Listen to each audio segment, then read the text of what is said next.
Good morning, good morning. Are we live yet? Still waiting on a. There might be no picture. Okay, now we got a picture. All right, good morning, everybody. How's it going? We'll give the chat a couple minutes to fill up. How is everybody doing? There's a couple people waiting in here. So, figure we'll see how this morning goes.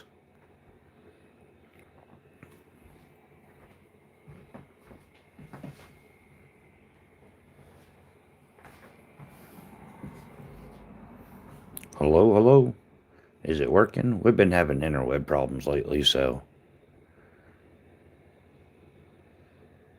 it's circling or it's buffering, but alrighty then.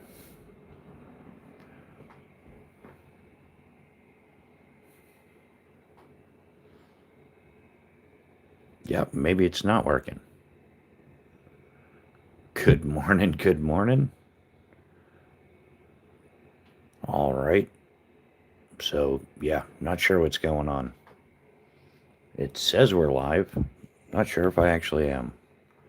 Oh, Trish is here. Good morning, Trish. How you doing? How goes it with you?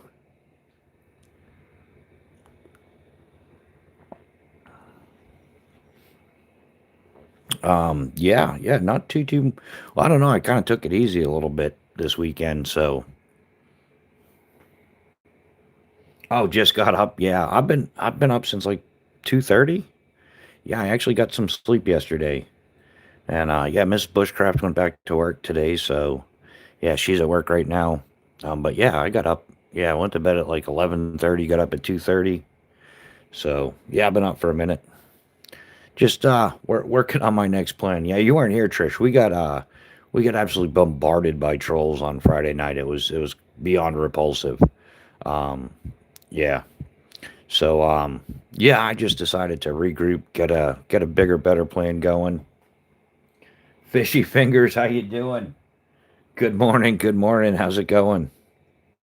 Yeah, I definitely got the bean water going, like second, third cup maybe.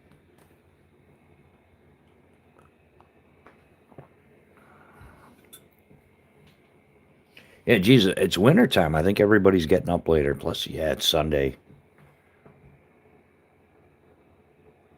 Oh yeah, but yeah, Trish, this was way beyond verticals. This was yeah. There's many people that were in the live chat that were like, "Wow, this is," and then yeah, one of them made the mistake of dropping a name. So yeah, I'll be posting that clip probably this week. So I got to see if I can do that. See how that works out. But yeah, I think I'm gonna start posting this stuff, especially when people start name dropping. So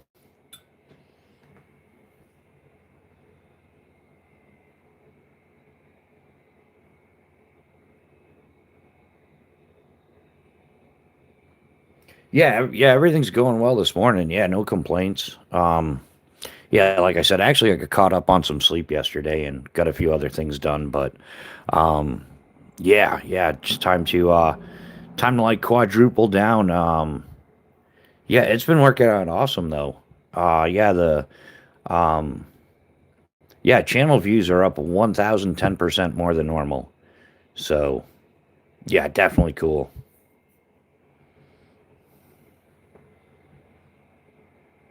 Kenman had it happened about a month ago. It was insane. Yeah, it happens. It happens to me quite a bit here. Like and there's definitely a pattern. It's the same people repetitively doing it. Um, they just keep, just texting the same stuff, but yeah, things will come to light.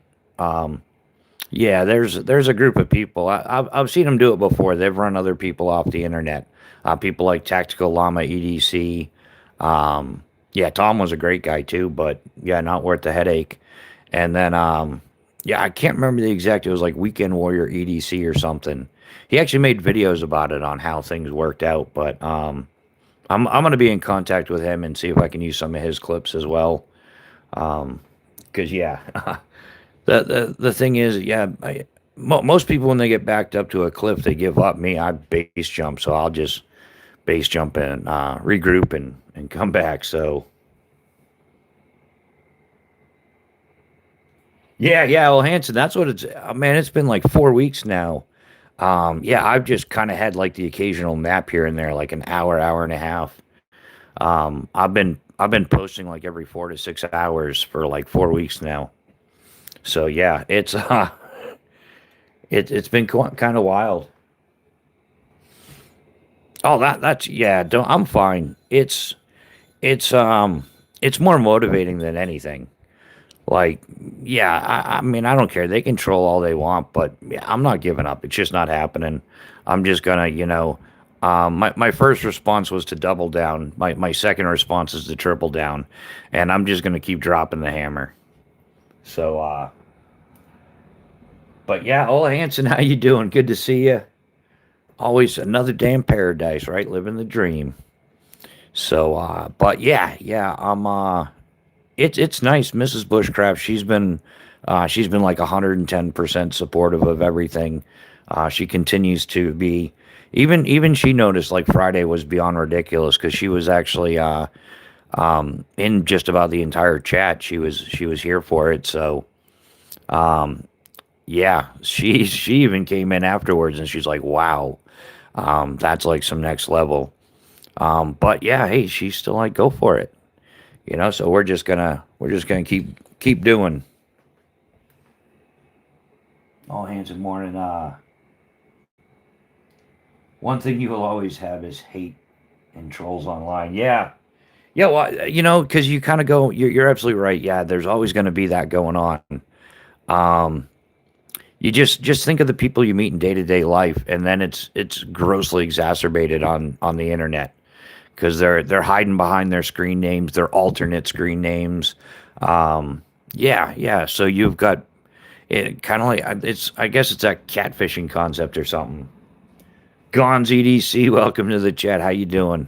Always a pleasure. Good to see you. Yeah, what's everybody drinking this morning? I'm rocking the bean water, and then from there, we're getting into a cracking a can or something. And good times were had by all. So yeah, so I was like trying to do something different today and put out a bunch of different things. And man, I was so indecisive. I was so fickle about it. I got like half of one done, and yeah, I was like, oh, I want to do this differently or something. And yeah, I've been messing around with it like an absolute tool all morning. And then I was like, hey, I should do a short about this, that, or the other thing. So I started working on that. And yeah, when you got like 9 projects on and you've yet to complete one of them, and then I was like, oh yeah, my live's starting.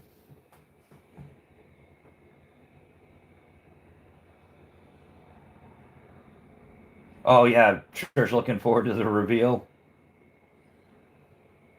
Yeah, and we've still got a lot more going on. Like one of the things I probably don't say it often enough on like my plans, my projection for the channel is like from tabletop to mountaintop, a little bit in between as well. Cause yeah, I don't know why I just ended up starting doing the tabletop, but yeah, there's gonna be like outdoor videos coming, some bike touring, some camping, yeah, a lot of different things planned. Oh, yeah, I want to go to a place in Manchester, New Hampshire, Rock Rimmon. It's where I used to do a bunch of rock climbing, like in junior high and high school. So I'd like to get there, do some rappelling, bring you guys along. Yeah, yeah, at least do some rappelling. I don't know. Maybe my climbing 512 days are over, but yeah, I'll still get on rope. Why not? Just for the fun of it.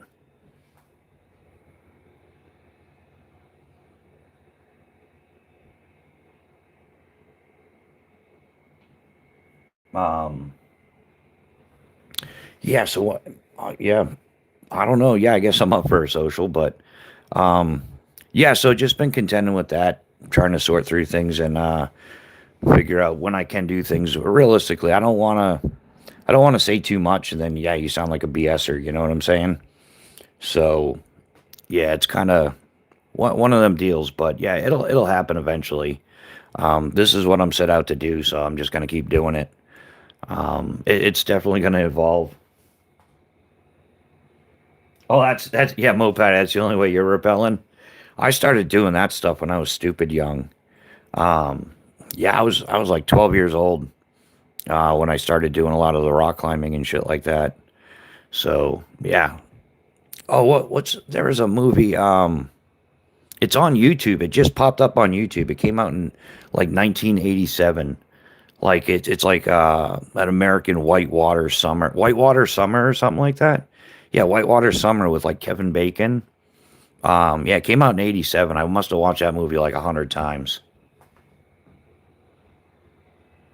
Oh yeah, yeah, Gons. I've been like, yeah, the numbers, man. This is for in the last 28 days. I've gotten 303.6 thousand views, which is like 273.5 thousand more than normal. Um, yeah, my watch hours are up to like 1.8 thousand, which is up from like like normal was 320 watch hours in a month, but now it's up to like 1.8 thousand. Subscribers is up 529 in the last 4 weeks, and of 102 videos published. So yeah, man, I've been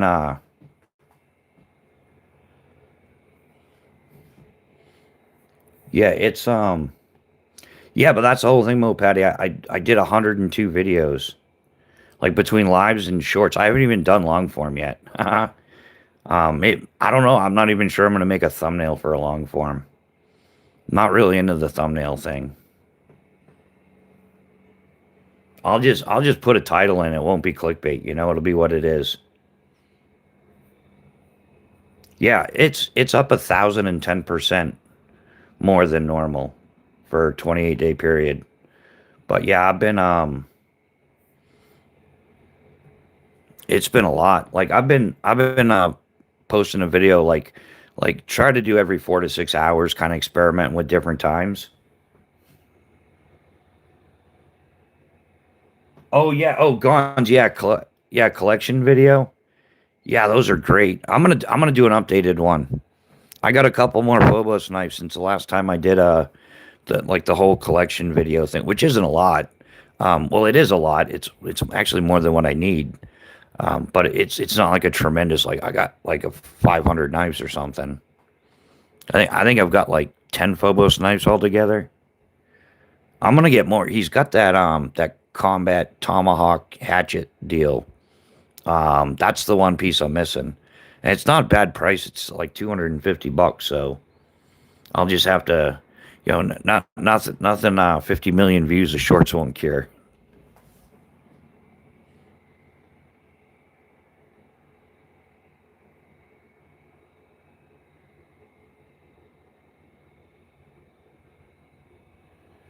Yeah, that's it, Pat. Yeah, that's a bummer. Yeah, I saw that video too, Trish.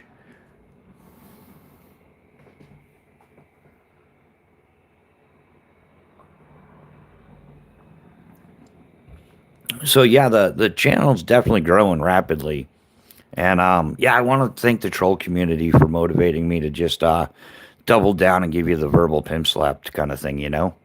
That definitely felt good. So yeah, for those trying to hinder me, you're just motivating me. I'm a sick individual like that. Tell me I can't do it or you don't want me to. You just up my motivation like a thousandfold. So we're just gonna keep smashing it.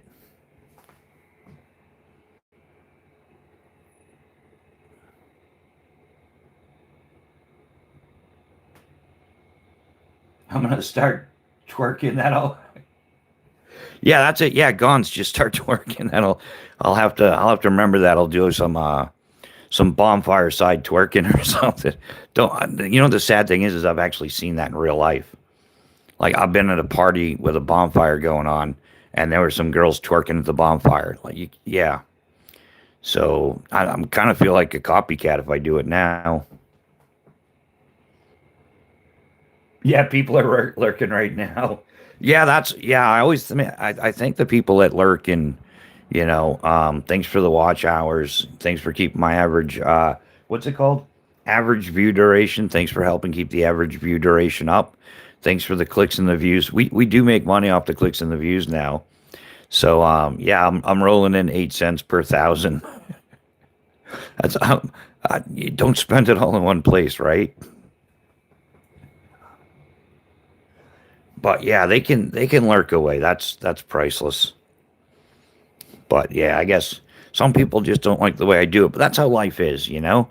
Um, is I was in a live chat just the other day, and just for entertainment value, you know how the you can do verticals or you can do horizontals, but now you can do both, right? So I'm thinking this is great technologies. I got to get on board with this. Like, how can you lose? Like, you can do a vertical and a horizontal at the same time. Like, everybody wins. Everybody will be happy. Problem solved, dude. Of course, there's somebody who found fault with it, right? So apparently, if you run the vertical and the horizontal at the same time, the the chat isn't connected. It ends up being two separate chats. I think that's what's going on. So yeah, even when you think like I can do verticals and horizontals, the world will be happy. There'll finally be world peace. Everybody will be living in absolute bliss. It'll be the true utopia we dreamed of. But it's like wah wah wah. Somebody is like, no, that's not gonna fly. Like that's just yeah, there's something wrong with that.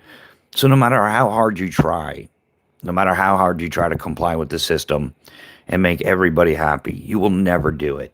There's always going to be somebody in the crowd that finds out the chats aren't connected.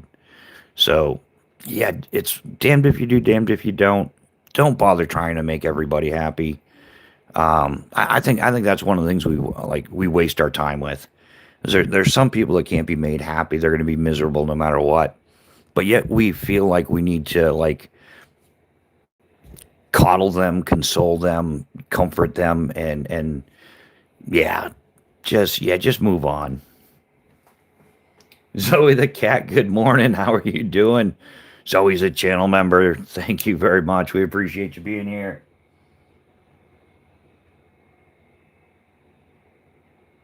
Is that Eric? Eric. Yeah. Yeah, so yeah, we're just gonna rock on with our bad selves. We're gonna have our own little fun. I'm gonna do what I want to do. I'm gonna share my kit with you guys. Like I said, I kind of made a promise to myself. I'm not gonna become like a shill on YouTube and everything's about buy this gear and buy that gear, for bonuses and sponsors or whatever. I'm just gonna buy my gear, and like if it sucks, it sucks. I'll let you know. But yeah, I'm just gonna keep doing what I do. Like I'm gonna enjoy my little hobbies, and hey, those that want to enjoy it with me, yeah, enjoy it with me. We know the internet is about to run out of space because they have to have two girls on one photo now. um,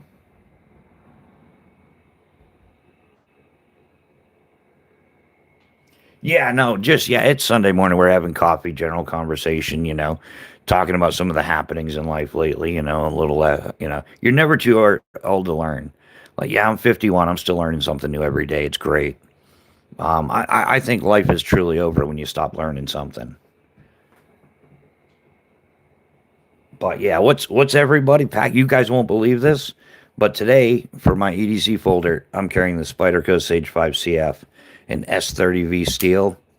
Yep, that's today's EDC. It's every day's EDC. That's why it's EDC because it's every day. I learned a lot from your channel, including how crazy you are. Yeah, hey man, not man, woman. Damn, wow, I'm doing great this morning, huh? Use your pronouns. Um, yeah, nobody's ever accused me of being sane before. I've been accused of having like 47 flavors of crazy. Like most of my family's pretty sure I'm adopted. Honeycomb Dixon Kimber CDs too.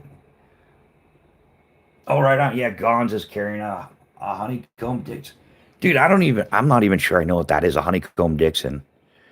I don't even know what that is, dude. Dude, you got to do like a community post picture or something. Like if you want to. I mean, you don't have to. I'd like to see it though. I have no clue what that is, dude. I'm familiar with the Kimber though.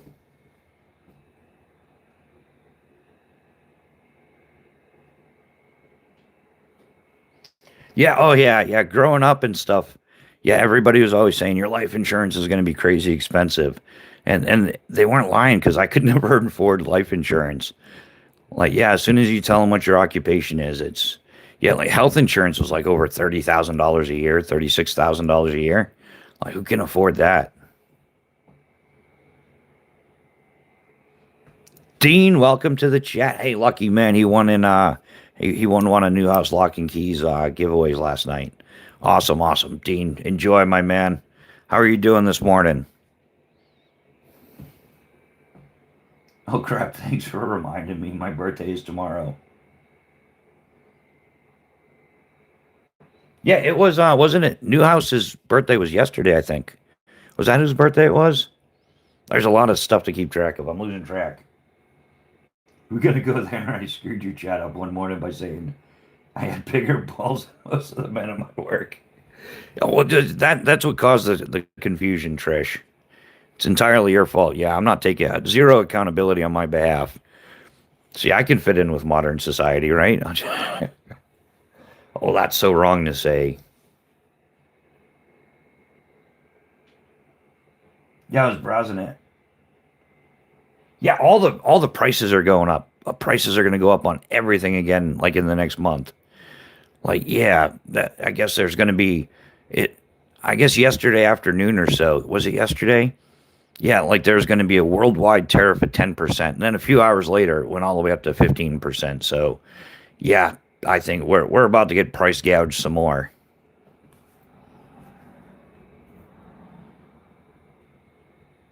Yeah, most news is in the you can't make it the subcategory at the moment.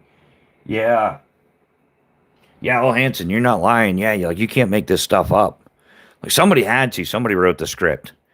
It's way too messed up to have not been planned. Like even screwing something up takes longer than this. So this had to be like the planned screw up.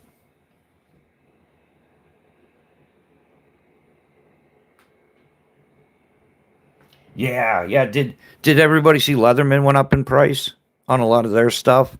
Like the Surge went up $10. The Wave Plus went up $10. The Signal went up $10. The Rebar went up like $20. And yeah, so you're not getting a Magna Cut blade or anything with that. You're just paying more now. So yeah, like isn't that like their second major jump in the last year? Like the first thing they did, which was an indirect cost, was that they took out like the bit kit and the pouch that comes with it, whatever came with it for accessories. Now you're just buying the tool for the same price. Dude needs to realize he's a douche and change his way and check into prison. Yeah, we're not going to get too much into the politics there, Dean, because yeah, it's not exactly my forte, and it causes a whole bunch of issues. But I think yeah, talking about tariffs that affect the cost of gear, I think that's gear related. Yeah, like why is Leatherman going up in cost? Why has Silky Saw's gone up like 30-40% in like a year? Yeah, that's why. So yeah, it's one of those things you can't avoid talking about anything without getting into something that has to do with what the elites are doing to screw us over.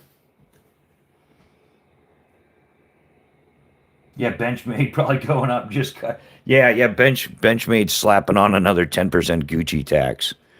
Um, the thing is, I guess the perk to it is a lot of people buy them and end up disappointed, and you can buy them on the secondhand market for like, half off, gently used. So that's a perk to it is if you want one, if you don't mind a secondhand one, like yeah, there's deals all over the place. Shouldn't USA made stuff stay the same? You're saying? Yeah, Gons. That's the whole thing. So what's the truth here? It boils down to one of two things. It's either they're lying and they're importing most of their parts and bits and then assembling it here, so it's kind of like not the same, or it's straight up greedflation. Like they're like, these suckers are paying it, we're jacking the price up. So I, for one, I'm done with Leatherman. I won't buy another thing from Leatherman because of their price increases. And if they're a U.S. maker, then the tariff shouldn't be affecting them enough for them to jack up their prices as much as they have in the last year. So yeah, I have what I want from Leatherman. I really don't have another reason to purchase another thing from them really. I was gonna get a couple of the nylon pouches, but I think I'll buy from another company. Like yeah, Beast Tactical's got a good deal on some Molly pouches for like $20. So I might get that instead of getting nailed to 25 from Leatherman. Yeah. Beast Tactical, much smaller company, and they got them in more better. Holy Engledy. Wow, that's more better, isn't it? Yes, sir, it is. Okay, Ricky Bobby. Um, yeah, you can get them in like Ranger Green, Coyote Brown. They got them in multicam. I'll get multicam just to be a cupcake commando. Um, so yeah, I'm kind of like, what's Leatherman's excuse for constantly jacking up the prices? I don't care. I've got my Wave Plus. I love this for EDC, and then I leave my Surge now, which used to be my EDC. Um, this is getting a permanent home in my chest rig. So yeah, what? And I got the Raptor shears, because why not, right? Um, yeah, I bought a Leatherman rebar for like $50 around Christmas. Yeah, the rebar went from like $80 up to like $100, and it's like whatever. I don't need that. Actually, no. Now that I've said all that, all right, I will buy something on the secondhand market. Like Newhouse Lock and Key and Boondock, New Hampshire. We were talking about getting this 3-pack micras off of eBay. I think it's like $35 or something. Like it's like on Leatherman's website, it's $50, like 49.95, right? We're just using round numbers, because why not? So $50 for a micro on Leatherman's website and on Scamazon, but you can get like three gently used one off of eBay for like $35. So yeah, we're gonna just split it three ways, and we get like a gently used micro for like uh, less than $12 a piece. So yeah, we'll let you know how that works out. I want to get a Wave Plus, but I don't know if they go. Yeah, well they already went up. They were 120. Now they're 130, like 129.90, 139.95, whatever. Gosh, that's such a mess. Why did they ever start? You know why? I'll tell you why. Because when you say 29.95, you think 29. You don't think 30. So they're kind of like scamming you out of almost an extra buck every time you buy something. That was if I recall, that was put in place by J.C. Penney. Like, so screw him for coming up with that 99 cent, 94 cent, whatever, 95 cent. Like, we're sick of it. Just make it $30 or make it $29. Yeah, we Mrs. Bushcraft got my way plus for like $88 at Bass Pro Shop, some deal they had going on there. It was 120. This was just in, yeah, I want to say it was around like, oh, Black Friday-ish, so it was probably one of those deals. But yeah, instead of 120, she got it from I normally don't shop at Bass Pro Shop, but Mrs. Bushcraft did, and she got it for me for $88 instead of like that. Save $32. Why not? God, I'm starting to sound like an old guy, aren't I? Like, hey man, if you can save a nickel saved is a nickel earned. Make sure you save your pennies, boys and girls. Jeez.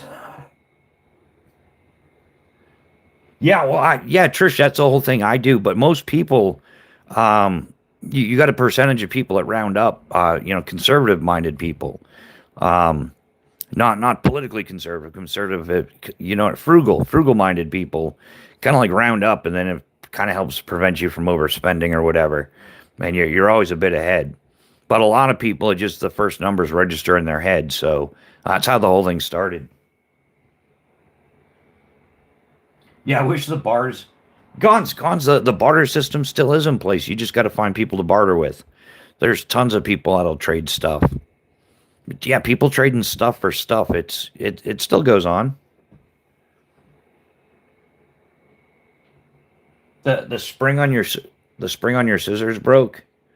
Oh, our condolences. You want to talk about it? Was it an old spring?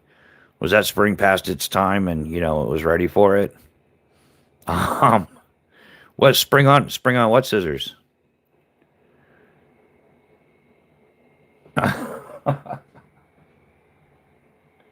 Right. So this one time at Skydive Camp, oh, holy turd nuggets. I don't know. Okay. It's there's a spring in it.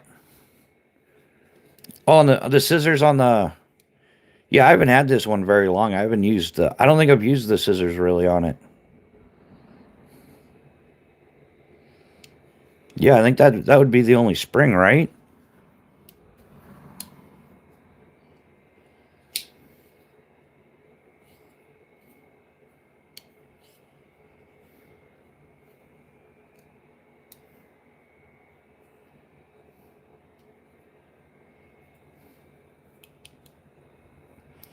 What would Ricky Bobby do?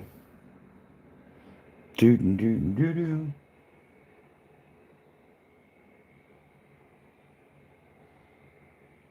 Yeah, no, the odd pieces are meant to force the seller to punch in the price in the cash register rather than pocket the money for himself. No kidding. Yeah, I would think that too. Yeah, if you had a yeah, Leatherman will fix it. Like what? It's like a 25-year warranty, and then if you sign up for their little program thing, so they can email bomb you every time they're selling something, it's 40 years.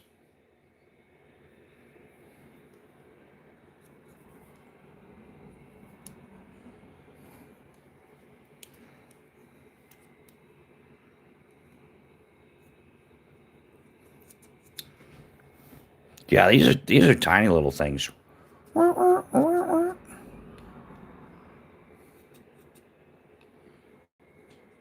Yeah, I'm sure Leatherman would warranty it. I mean, they're supposed to, right? That's the point of paying all those monies.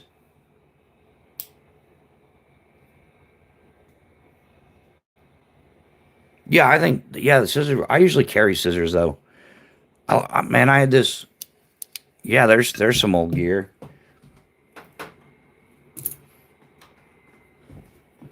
I had this old pair of scissors, guys. I've used these things for like ever. They were from the Home Depot, and yeah, they were purchased. It was like a 5 pack, and these were like stupid little ones. And usually for like little scissors, I use thread nippers, and like for work.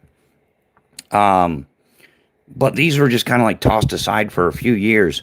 And then when I started bike touring, like I wanted to bring a pair of scissors, and I'm not sure why. Like just cutting packaging open makes more sense. But yeah, but anyhow, just I like having scissors. So these ended up like bike touring with me for like 10 years. It was the one piece in the 5 piece kit I thought was total garbage, but it's the only one piece out of the 5 piece kit I still have. I don't really use them anymore. They just kind of hang there. But yeah.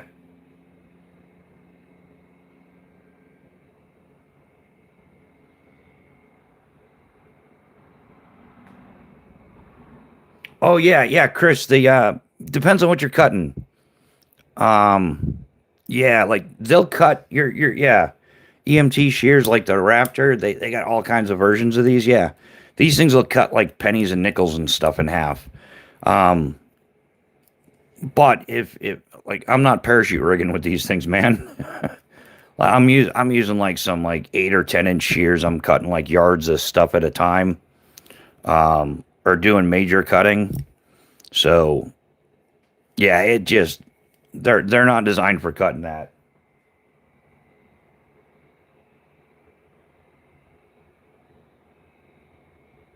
Yeah, yeah, exactly. Yeah, yeah. You can. They're designed to cut through like zippers and everything. But that's actually why I have them. You can cut like full like seatbelt style webbing, harness container systems, and yeah. So I worked in skydiving. So a lot of times I have some medical training. So a lot of times I would be like the first person to a skydiving accident. So, and I'm also a master parachute rigger, so I know how to remove, like where to cut the harness and everything, to remove it. So anyhow, um, yeah. So a lot that's why I actually got these was for work.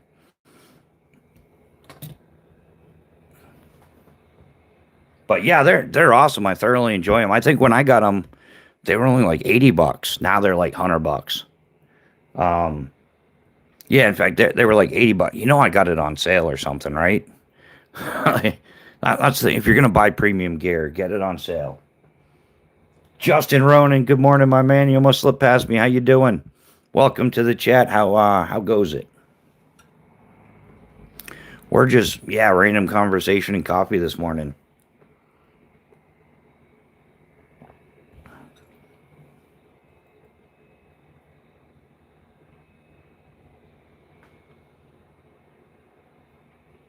What, Chris? You need my email? For what?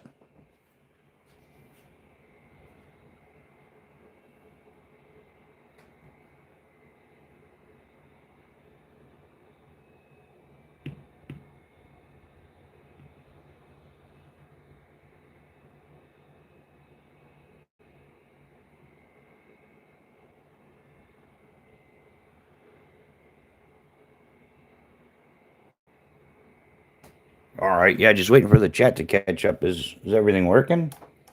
Yeah, YouTube's been wonky. I had a hard time watching lives yesterday.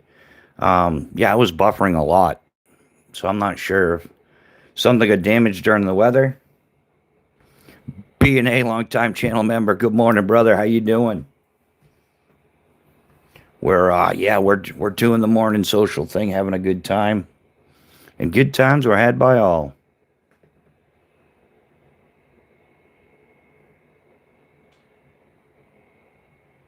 Oh, gotcha.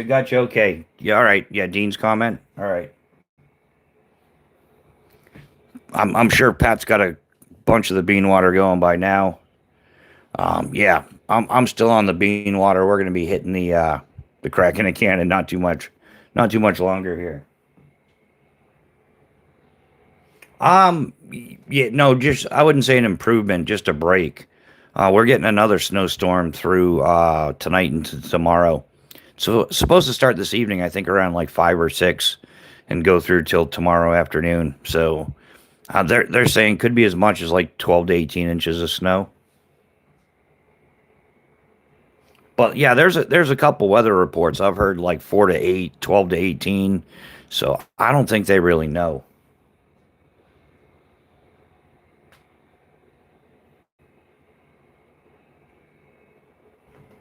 So yeah, it's kind of hard to figure out. But I don't know. I guess if it snows, I'll go out and shovel again and clean off Mrs. B's car. So do what needs to be done. It's just one of those things. Life's maintenance. And I enjoy the exercise, so it doesn't bother me much. The only thing the plow truck driver though, that's a completely different story. We're not going down that road today. Yeah, I enjoy the shoveling. It's the plow truck. Like I know it's more shoveling, like more fitness for your buck, but not like I'm getting paid or paying anything. But it should make it's just the concept. Such a disrespectful job. You get fined for not removing snow fast enough. I don't know. I don't think I've never gotten fined. It wouldn't surprise me if they were finding people for that now. That's absolutely insane. They do fine you like if you block a parking meter or a fire hydrant or something like that. Definitely a fire hydrant. I know that's big bucks. But yeah, I've never done that myself. I got all sorts of stupid gear things going on.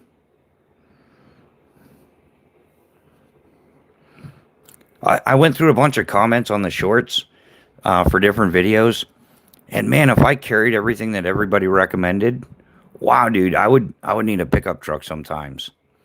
And then sometimes it's the exact opposite. Sometimes people are like, "What? You don't need two of those?" Okay, well, but yeah, I don't know. So many broken mailboxes here from the plow guy. I've plowed commercial property for 10 years in a pickup, not a big plow truck. Yeah, you do the commercial stuff though. It's the guy who just kind of smiles and drives by as he undoes all my work, and it's never a little snowbank. It's like 4 or 5 feet of snow.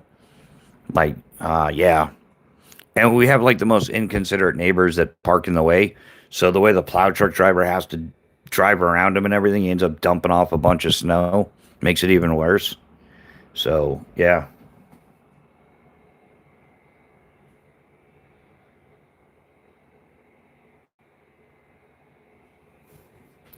Yeah, are you guys getting any snow your way, Pat?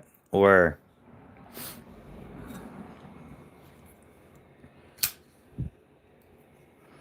it's actually, dude, I made sure I cleaned it and everything.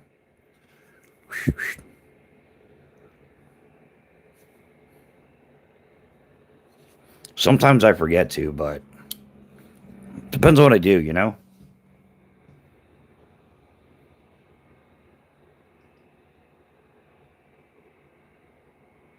Yeah, so what else?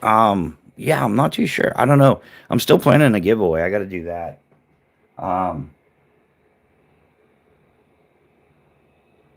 oh, they're Magna Cut salt. Yeah, I've seen. Didn't Trish have one of those out just yesterday?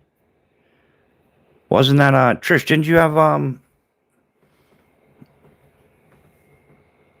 Yeah, the Para 3 has been one I've been looking at. The Para 3, the Shaman, the Bodacious. They actually have a pretty decent selection of left-handed knives. Spyderco does, so I'm kind of leaning towards that, like actually getting a left-handed knife. Um, I have a Matrix 2 Salt and Magna Cut. Yeah, how do you like that, Trish?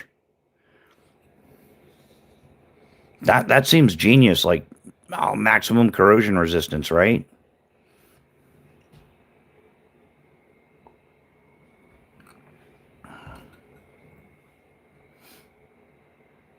But yeah, I'm definitely looking into some left-handed models.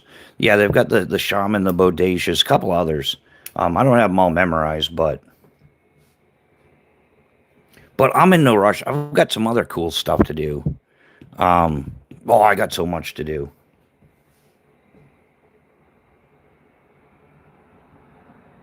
Yeah, it is a great. Yeah, I'm liking the Spider Coast for sure. Um, yeah, I think I'll be rocking Spider Cove folders for quite a while, which is great. I got no complaint. I enjoy it. I like it more than I thought I would. Especially the Sage 5 because it's a lot skinnier than what I usually carry. I usually carry something like pretty bulky. Like I've carried the Spartan Blades Palace and Blackout, and then like the ZT 0200. So I'm used to like a big chunky kind of folder, and I actually like it more than I thought I would. It just kind of like it's there. It's never in the way. Skip my comment. Yeah, we normally get dumped on. I'm here in Montana. We haven't gotten more than 2 inches on our floor this year. Yeah. Well, that's set. Yeah, I'm sorry that I didn't skip anybody's comment. I do the best I can. I'm sorry you have such a complex about it. It's only what 1, 2, 3, 4. It's only the fifth comment up. Um, yeah. You all right? You want to talk about it? Do you need a hug? I don't know what to tell you. Like, yeah, patience is a virtue, my friend. Patience is a virtue. So no kidding. That's yeah. One of their spider coat. Oh yeah, Pat showed me that fixie. That's yeah, that's awesome. What model was that again, Pat? The cool thing is it's just the blade. So a lot of times I get ripped off because of a sheath, like being left-handed. So yeah, it's like a good sheath is part of the price, and I've not bought knives. I love the knife, but the sheath is like too high quality to buy with the knife. You can't buy just the knife. And then I would have to pay to have a left-handed sheath made or buy a left-handed sheath. So I might give that a try. I still want to do my own Kydex. Yeah, something I've been looking into quite a bit, trying to come up with what I actually need to start it up and make some Kydex sheaths. Like, I think it'll be a good time.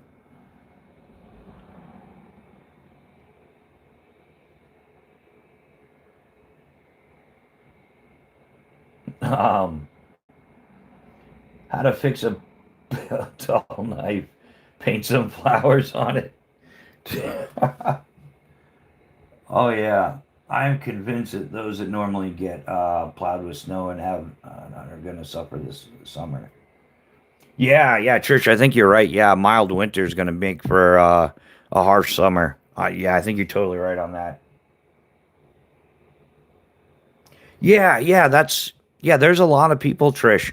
So I'd have to get everything and then run some prototypes, like build the skills. I've watched a ton of stuff on it. I've done my due diligence, and I just got to come up with my own little crafty way of doing it and get the tools and everything. Yeah, all Hanson, left-handed coffee mug. You can tell because when I hold it, the logo is on the front. So yeah, as opposed to a right-handed coffee mug, a right-handed coffee mug would have the logo on the front when you hold it. I think it's only cheap coffee mugs come like just right-handed only. So yeah, if the print's only on one side, that's a cheap right-handed coffee mug. You want to get a high-quality ambidextrous one, like this Phobos Nice coffee mug here. It not only comes in red, he has it in black as well, several other colors. But wait, there's more. Um, yeah, that's like it's important everybody learns something every day, and everybody just learn not to listen to all the shit that I have to say because some of it is baseless. Um, but that's my theory on it on the coffee mug. Um,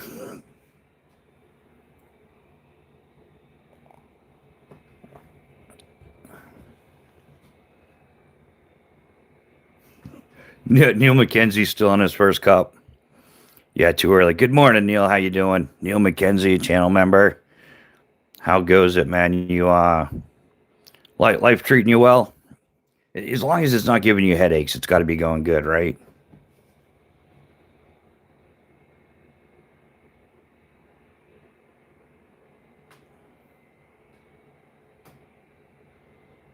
Yeah.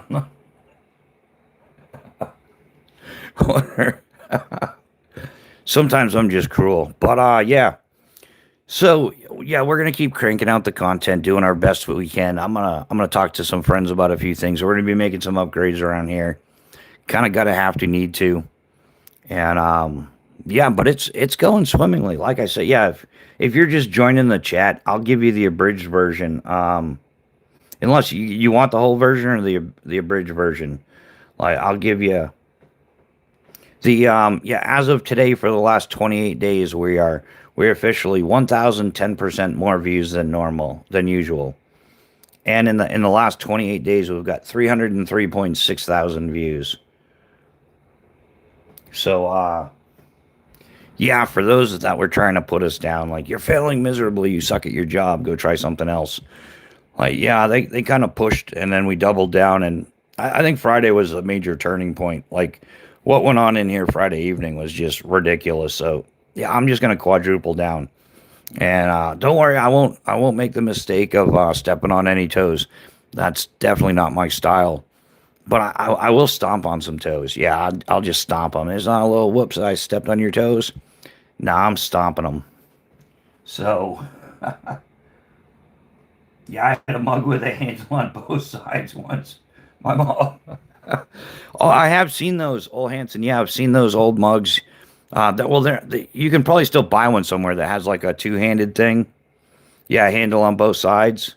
I think that's so you can, like maybe that's for when you've been putting a lot of whiskey in your cup. It helps you aim. Oh yeah, 1 million in a month, Neil. Like that's the whole thing. It took me like a year and a half to hit like 1 million views.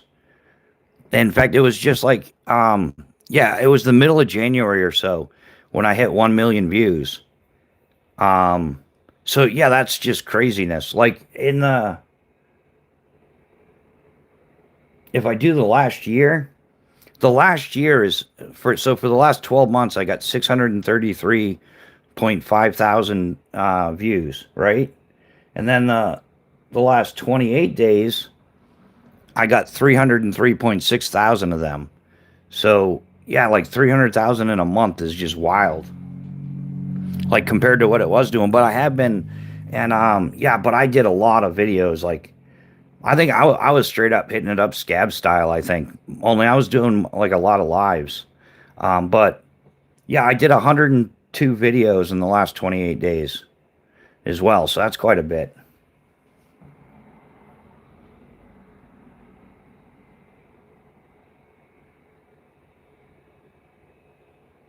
Oh, MB, I've already got all that stuff. Yeah, you're talking the zebra pen. That's the steel body one, right? Yeah, I've got some of those. I also got yeah, I've got but no, you're right about the zebra F701. And dude, I've got the Right in the Rain collection, bro. Um yeah, I've got like their organizers. Like I got them for Christmas like 2019. I got like the full size binder one, the 3 ring binder. That was going to go in my office. And then I had a small, the portable one I was going to use for doing notes and stuff in the hangar. Because, yeah, I usually have a workspace in the hangar. So, yeah, man, I've got a nice Right in the Rain collection. And it's got loop Velcro on it so I can put some bling bling morale patches. So I'm going to have to sort that out eventually. But is that the pen, the F701? Is that the one that has the ink that can't be messed with? Is that the one? You know what I mean? Like all other inks, like they can be washed away. But I think I don't know if it's that pen. Oh, I wish I knew the name of it. Maybe it's a Pilot one. I can't remember. But yeah, dude, that's solid advice there. Yeah, get yourself like one of the 3x5 notebooks and things like that. Man, I think mine's actually, where is mine? It's packed in a kit somewhere. But yeah, I've been using Right in the Rain paper for like since the 90s, I want to say.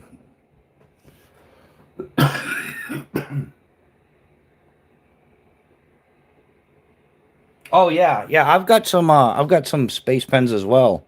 I went to the place where they make them.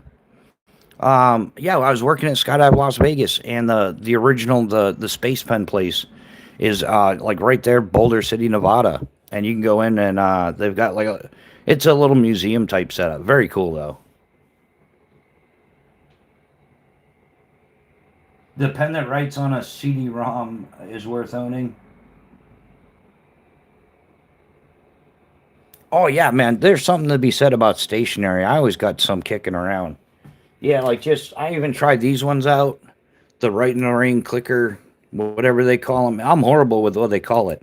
This is not an infomercial, guys. This is the crap that I use. We can make it sound like an infomercial for fun, though. But yeah, they not only come in black ink, but you can also get them in red. But wait, there's more. I've got a couple of these as well. Whatever these ones are, the double clicker maybe or something, or the clicky downy pen. I don't know. Right in the Rain though. Yeah, I've got a few others, but they're like put in kits, proper like they should be. Yeah, the one I've got is oh, maybe I can get it. Oh yeah, Ricky Bobby. All right, guys, this is if you can't handle a little camera shaking, you'll never make it on Jump Run, guys. Get used to it. We got no time for that. Yeah, but these are cool. The index cards, right? And then they've got this cool little holder thing. But wait, there's more. You can put a Fisher Space Pen in here. This one is subdued kind of. Yeah, man, this is good kit. Right, but wait, there's more, guys. There's also inside, right? You can store extra cards, extra index cards. Velcro hook and loop there. I'm not sure if it's actual Velcro brand, but it is of quality hook and loop design. Of course, they got their little Gucci label right there. And then these little tabs to hold it in. Maybe you're writing down some grid coordinates. You're calling in an airstrike. Maybe you're just writing down a recipe for your camp dinner. This is fabulous for that. You're going to love it. And did I mention the elastic loop on the top that perfectly fits this little Fisher Space Pen here, which is not included. This is a separate purchase. Yeah, guys, highly recommend it. And like I say, you get the refill cards too. You should get both at the same time to save on shipping. We have friendly operators standing by to take your order. You're going to want to order because these are shipping out of the warehouse faster than we can make them. The usual black marker will smudge if you write on plastics with it.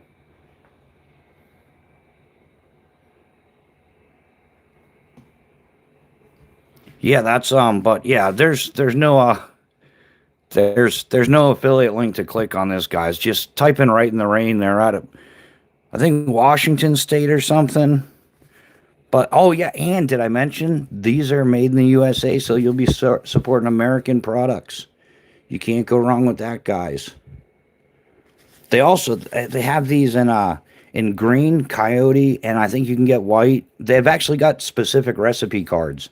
Like if you genuinely wanted to use this for your little recipes, they have recipe cards. Like they're like your standard. What are they? 3x5 index cards. Absolutely.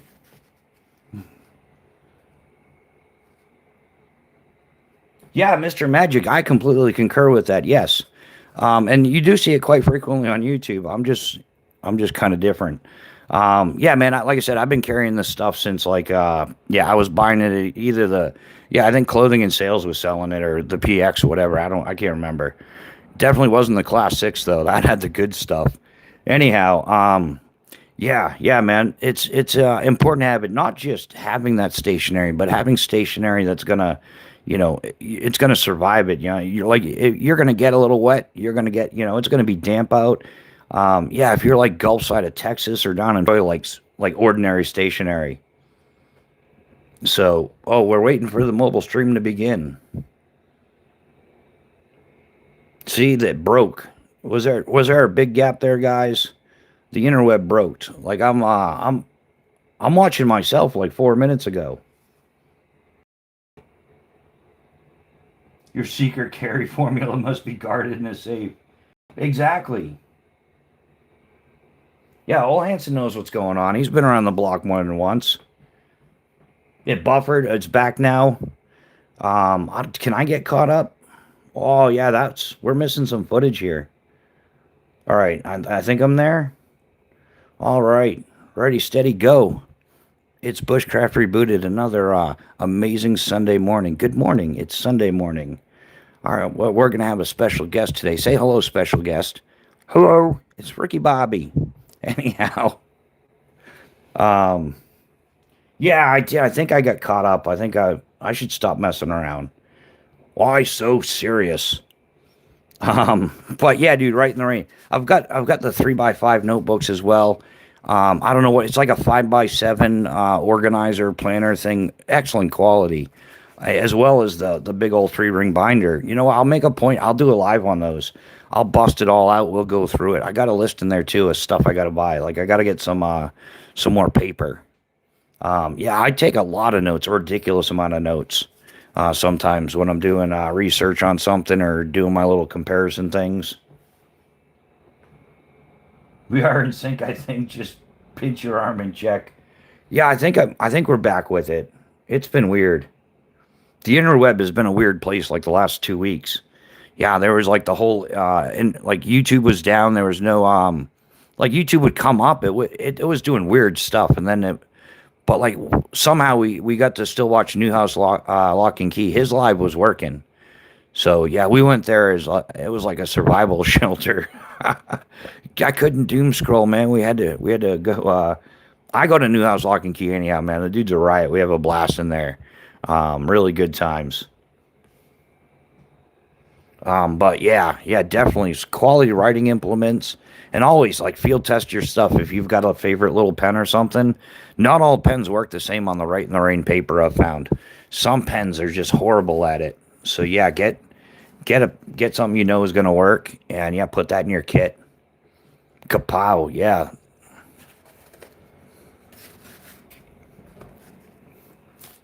I do. Anybody else like infomercials? I've had a little bit too much fun with those. Um, I've done a safety briefing for skydiving, like it was an infomercial, like they were getting a bonus every round or something. It was ridiculous. But yeah, I enjoy a good infomercial. Pat's enjoying the bean water. Pat, did you miss that Right in the Rain infomercial? It was a valid kind of semi. It was a low effort, but it was still fun for me. Yeah. But wait, there's more. We're going to include a Chamois Wow for every. That's what I'm going to do. I'm going to have to invest in Chamois Wow, and my giveaways will give away a Chamois Wow.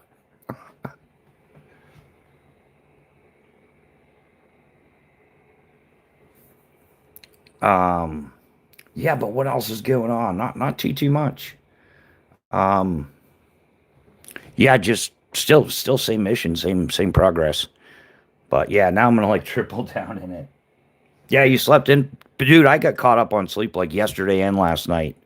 I fell asleep for like a couple hours in the afternoon, and then I ended up going to bed at like 11:30. Got up at like 2:30. So man, but altogether, like within a 24-hour period, I slept a total like six and a half hours. So I'm all set for this week. We're gonna smash it. Kind of feel bad about China stuff, but sometimes you find gems. Yeah, and sometimes you just don't have the option. Like there's like try finding flashlights that are legit made in the USA for like an affordable price. It's difficult. Yeah. So it's something where like it's nothing that can change overnight. It's going to take a lot of effort and at least more than a few years for like U.S. people to start manufacturing more stuff and making more stuff available. We do try to buy as much stuff from the U.S. as we can. I absolutely do. I make it a point. Yeah, now I kind of go out of my way. So, yeah, doing the best. That's all you can do. Do the best you can. Make an honest effort. Yeah, don't go bankrupt trying to find something you can't find.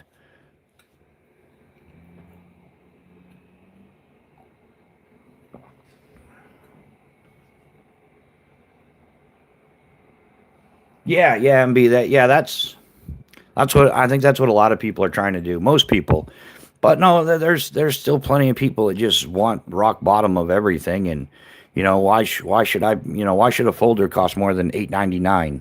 I mean, like $8.99. It's like whatever. If you want some gas station trash, some whatever, to each their own, I guess. If you go to sleep inside, you're dreaming and you are fired.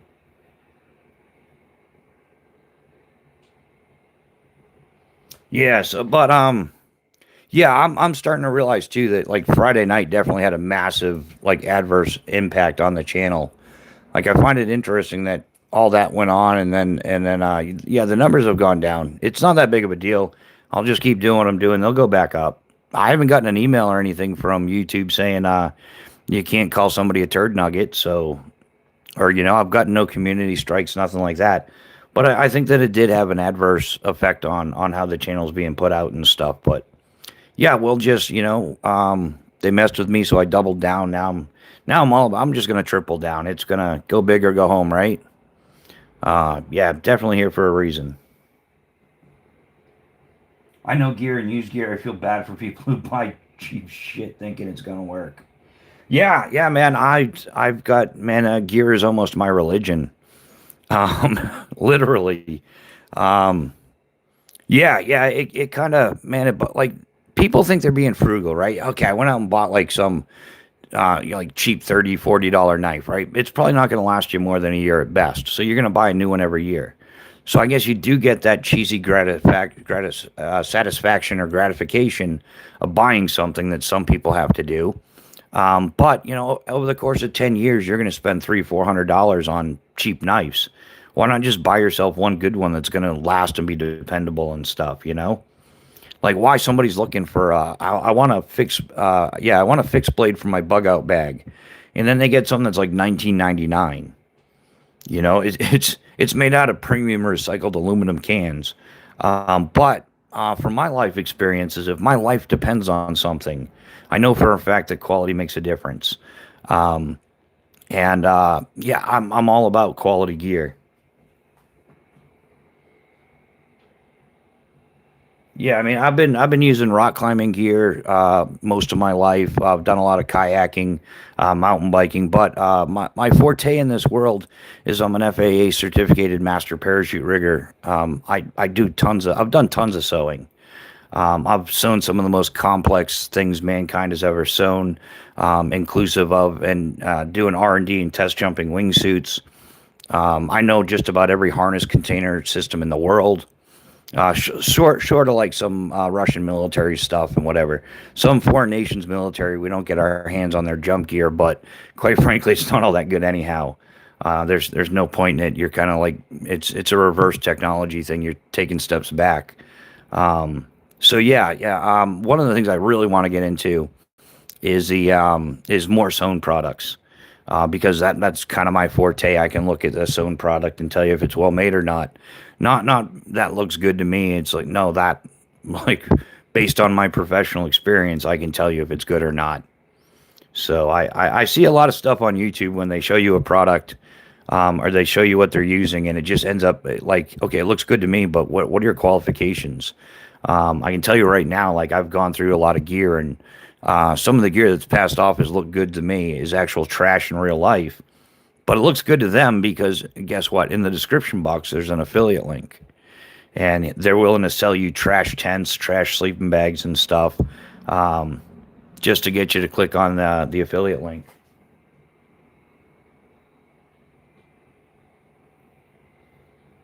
Yeah, yeah, Rob, sewing. Yeah, sewing at like as in yeah, sewing machine. Like Susie had to sew a dress. I don't know. Yeah, sewing. Fun fact in my life, I don't know if I've maybe a few of you heard the story, but like in the eighth grade back in the day, so we're talking late '80s. We still had that home economics class where you had to like cook and do household crap and whatever. And we had a sewing portion of it. And I actually sat there going, when am I ever going to sew anything? That's absolutely stupid. So I had a friend of mine. I paid her like $5, and to do the sewing project, so I wouldn't have to do it because I'm never going to need to do that. So I cheated in my home economics class on sewing. Like fast forward about 15 years, 10, 15 years, and I'm doing R&D and stuff on wingsuits. Wingsuits are the most complicated sewn product that mankind has ever made. And yeah, so oh, the irony. I had to go to a bunch of sewing classes and everything for like, yeah, like about a year and a half. I went to sewing classes like twice a week. Papa Rhino, welcome to the chat. How you doing, my man? Good to see you. How has life been treating you? So yeah, that's the irony in that story is I cheated in the eighth grade thinking I would never sew anything, and then yeah, 10, 15 years later, yeah, I was sewing some cool stuff and flying it. Oh yeah, yeah, it was fun work, man. There's a few times, yeah, I would get a paycheck from my job, whatever I was working in skydiving, and it's like I'm gonna run to the bank and cash this one. There's no way that's legit. Like, there's no way you're paying me that much money for what I did in a week. Yeah, yeah, it was definitely it was good times. It's kind of like the army though. Like they'll give you $100 and then take back 99. By the time you're done paying for equipment and training and staying current in certain things, yeah, equipment wears out pretty quick too. Like your average, like a full skydiving jump rig and stuff, it'll last you like 1,500 to 2,000 jumps on average, depending on where, what the environment is. Like the desert environment is way more harsh on gear because the sand gets worked into the fabrics, and then the fabrics will stretch and release, stretch and release, and it acts like sandpaper. So yeah, some of the stuff, like you get half the life out of stuff in that, like the Southwest, Nevada, yeah, like arid climates and whatnot. The real fine sand destroys gear. Yeah, my high school stopped doing home ec for sophomores a year before I got to take it. Ends up in French class. Oh, that's rough, Rob. Yeah, rough. Only 2 days off this month. I'm about to head in so I can get order done. Might only have to work a half a day today. Might. Yeah, don't jinx yourself there, Papa Rhino. Just plan on working overtime and, dude. Yeah, if anybody deserves a break, you do, man. Like, yeah, don't get me wrong. Like, I worked hard every day. Like, yeah, packing parachutes is labor intensive. Jumping is labor intensive. Dragging around a tandem student that has no clue what they're doing it's not only labor intensive, but sometimes it'll test your patience. Like the number of people that are incapable of following simple directions. But you got to be real forgiving at the same time because these people are 99% of them are scared out of their wits. It's their first time jumping, so it is fun. I definitely work with them, but it's difficult. It's physically demanding, mentally exhausting, and yeah, the whole time like you got it sitting over your head if you're packing rigs. Like All it takes is one little mistake. You misroute something, and yeah, you could be taking somebody out. So yeah, the nonstop vigilance, the attention to detail. So yeah, it's physically and mentally demanding, but man, it is a good time. It's a huge motivator taking people out on their first jump or teaching people how to pack their parachute. Man, it's a really good time. Shit, I'm 27 hours in overtime. Yeah, yeah, and then yeah, yeah, Papa Rhino. I know how that goes, man. Yeah, I'm totally used to like 18, 20-hour days. You got enough time to like shower, barely feed yourself, and then you're kind of going right back to it.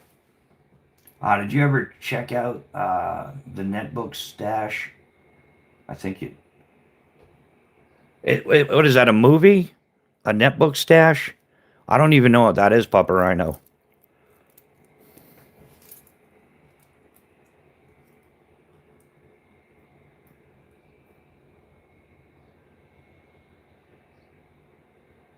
Oh, the Jet Boil stash. No, I haven't checked that one out yet.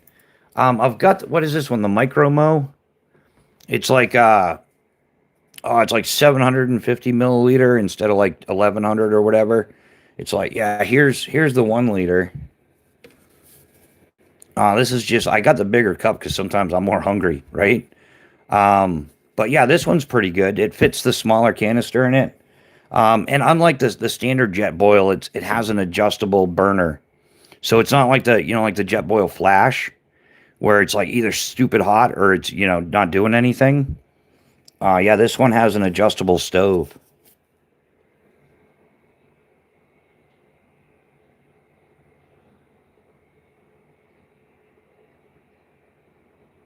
Well, yeah. Oh, this nah, is it the Zip? I thought it was like the Micro. It's a few years old. Yeah, because they've got like the Mini Mo. I think this is the Micro. Like the Mini Mo was like it's a larger diameter one. I think this one is like the Micro Mo or something. Yeah, they just changed their whole lineup too. For 2026, they've got a whole new lineup coming out, and I'm like, yeah, I'm all set. I'm gonna get I want to get like like more like a traditional bushcraft pot with like a bail handle. You could hang it. Yeah, I'm gonna get into another kit like that, almost like an MSR, but I want to get titanium. Yeah, I'm thinking like maybe I don't know. I might try Tokes, Keith's titanium. Vargo, they've got those bot things, but the threads just seem like they're just gonna get food. Like people have talked about it. Like yeah, I'm not sure about the Vargo bot with the threads. Maybe they've designed it differently, but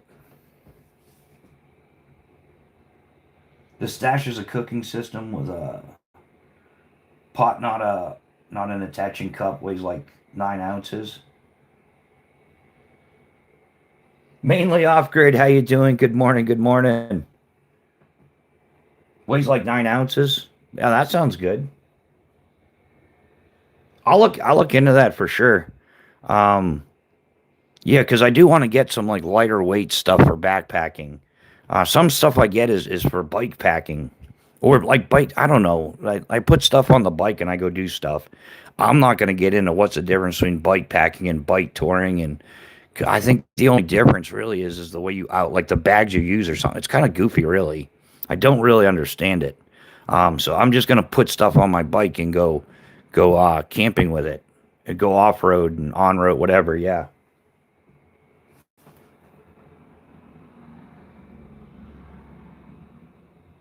Rugged Northeast, how you doing, my man? Welcome to the chat. Yeah, I'm looking at that. Yeah, yeah, that is pretty cool. The stash cooking system.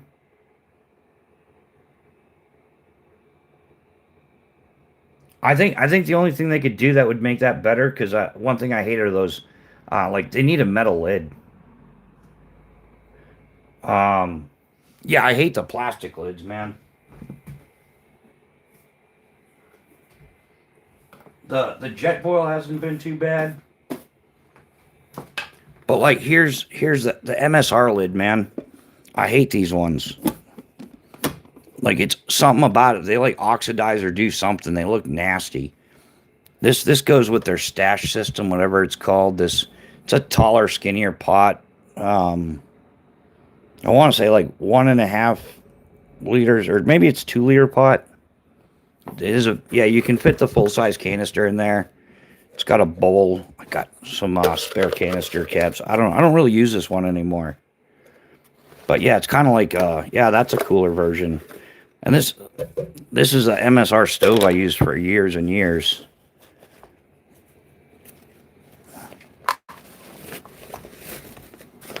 I'll probably still use. I'm going to use this again for sure.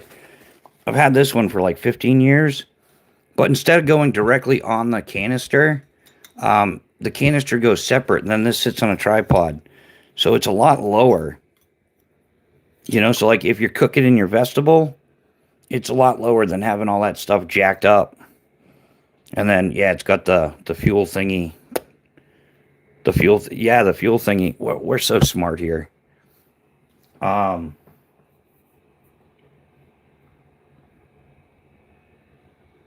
yeah, I use the Vargo titanium alcohol penny stove. Super lightweight. Does need a small primer cup. Yeah, yeah. One of my Grail stove. One of the stoves I have to get at some point. It's an MSR stove, but it'll take like 5 different fuels. They have like a civilian and a military version that differ a little bit. Only in that the military version can it has a couple extra nozzles for different fuels. Um, it's like the MSR XGK or something. XG, one of those like silly little nomenclature things.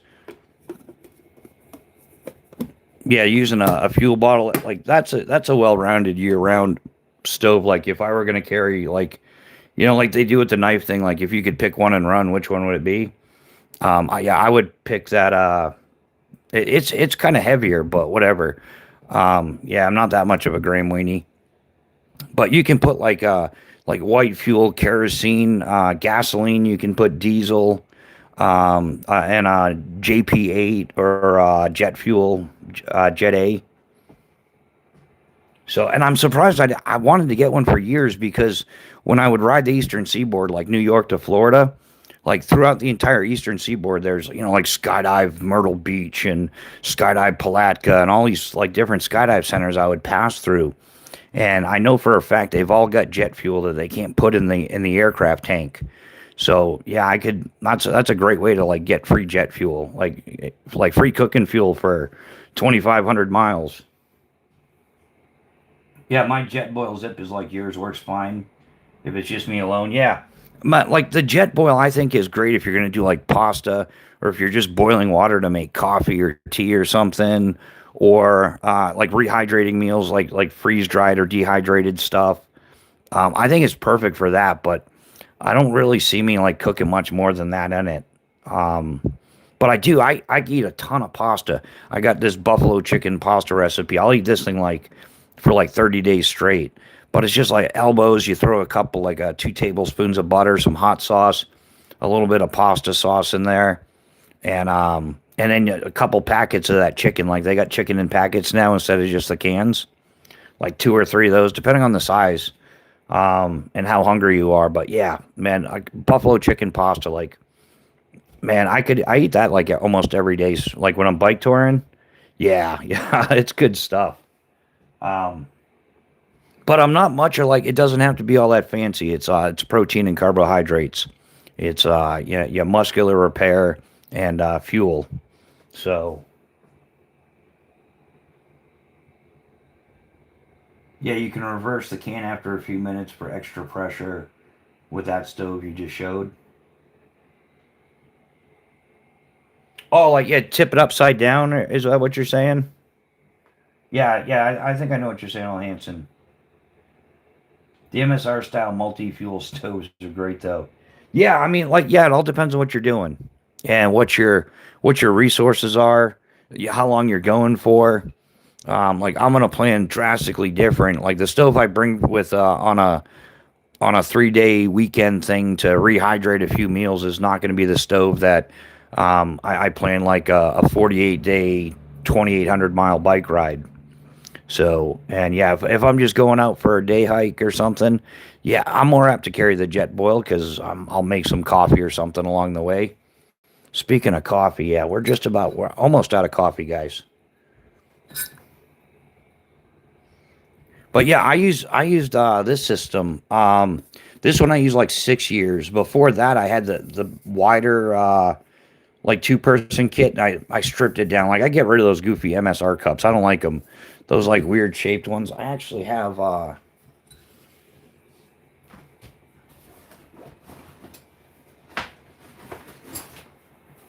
yeah, I got another one of the kits I used to use because with Mrs. Bushcraft and I, like the smaller pot wasn't enough. Yeah, there's the little flippy handle thing. But I like this kit. Like for 2 people, for sure. It didn't come with, they stopped giving the pouch. This pouch is way older. It went to the other kit, which was basically this kit. Might have shrunk a little too, who knows. But yeah, this one here, this 2-piece kit, it's got I think the frying pan came separate. So it's got the frying pan in the bottom, the spot for the little clickety handle thing. And then, yeah, metal top. I'm totally digging it. Yeah, and this is packed. The 2 bowls are kind of useful. It's those damn cups I was telling you guys about that absolutely, I'm not a fan of them at all. And it's nice because the red bowl matches my bicycle. That's important. Fashion first, function second. That's what I always say. But these cups right here, these things, I don't like them one bit. I don't know why. They're just, yeah, man. I don't even know what to say about these things. I just don't like them. Or these, like folding spoons and stuff. Like, I know a lot of the Graham Wheaties are into stuff like this, but I'm not. Because sometimes, like, if you're digging in that freeze-dried bag and it's long and this gets all nasty in there and you're forever cleaning it, not the most convenient, like, thing to clean outdoors. So that's why I don't get into these folding spoons. Doesn't metal or plastic or polymer, whatever fancy schmancy crap they want to call it. Not a fan. It doesn't clean well. They're kind of like, I don't know, just wonky. I'd rather have like the aluminum or titanium ones.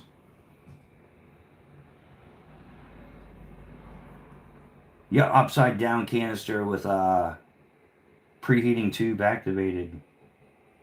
Almost all titanium ware is made in China, and some Chinese versions are made in the same factory but much less expensive. Yeah, yeah. Like the Gucci tax, the brand naming of stuff and everything. Yeah, yeah, because China's got like the titanium market. In fact, that's one thing with Grail I found out afterwards. The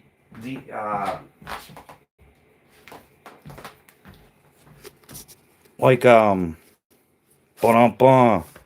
Like these ones are made in the USA, right? But when you get the titanium ones are made in China, or the titanium parts, and then I think they assemble it when it gets here. I'm not entirely sure. Depends on who you listen to. So yeah, made in the USA, but the titanium comes from China. I found that out afterwards. I was kind of like, I was a little butthurt about it. I'm like, I really wanted to be supporting more American company, like more American stuff. Or I thought I was, and then I got it, and it was like made in China. I'm like, that was disappointing. But I mean, that's what I'm saying. Sometimes you can get stuff made in the USA. Other times you're not. They're having it made in China, like it's a U.S. company, and you don't find out until afterwards. Gotta head to work. All right, hey Papa Rhino, thanks for hanging out, man. Yeah, have an awesome day. Don't work too hard, dude. Like you're already in the overtime, man. Yeah, keep the fingers crossed you get out early, bro. So yeah, but I do like this system for 2 people. It's pretty cool. You've got a bigger pot, you can cook more. It does have bowls, so you don't have to eat directly out of the pot. So realistically, you could use like 3 or 4 people could use this, minus these goofy coffee mugs. Like take these out, and then I put stuff in there, whatever stuff fits, whatever I'm needing to use. And that's different for everybody. Like yeah, like I'll load it down, like get some little hot sauces and stuff like that. Put some hot sauces in there. Put your kitchen washing stuff, maybe a little 4-ounce thing of camp suds and a washing rag. You can put some of your coffee stuff. I don't know. Yeah, everybody's thing differs when it comes to that. But I do like this kit. But I want to get like I was saying, I want to get a titanium bale set that's like two people capable, I guess, maybe. I think I'd be pretty happy with that. Just get this out of the way.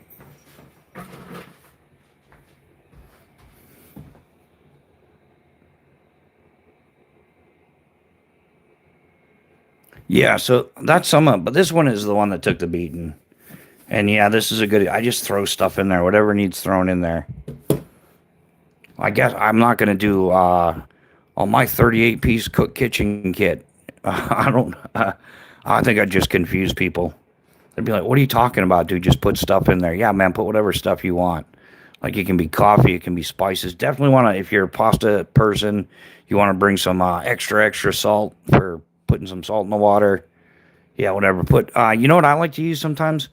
That's. Have you ever seen those Boboli? You know the pizzas, the Boboli pizzas. They've got the little sauce packets, right? Yeah, they come like individually wrapped. It doesn't have to refrigerate. It's like you can get a few different sizes, but I'll use that in my pasta sometimes. And then like I'll use half or something, and then close it up and then reseal it. Heat seal it with your lighter. You got a couple days worth of pasta sauce depending on how you're eating, and then hot sauces. I've got a whole collection of hot sauces I can bring out. But that's a mandatory. Like, it's kind of like if you want to be a really good cook, make sure you're a good bartender. So kind of same thing with that kind of cooking. Like you don't have to be a good cook. You can just douse everything in hot sauce. Like I'm not a horrible hot sauce. I'm a hot. Yeah, no, I'm not a horrible cook. But yeah, I'm a hot sauce connoisseur. So yeah, we've been through some gear today, most definitely, huh? That's been interesting. So put the handle thing. But yeah, MSR still makes some good stuff. I'll probably mess around with them a little bit more. I've had other stoves of theirs too, like what is it, the Whisper Light International used to be the popular, like it was, well, not necessarily popular, but it's highly functional. It's great for winter conditions and stuff. Used to run it with white gas. So yeah, good stoves. Yeah, I'm hoping MSR is still cranking out some good stuff. It's hard to keep track now. Like a lot of places, it's sketchy. If their prices haven't gone down, the quality has, and other places, it's the quality, the price has gone up, but the quality hasn't gone anywhere, which is good. It hasn't gone down, but some places the price has gone up and the quality's gone down. Like you're really not getting what you're paying for.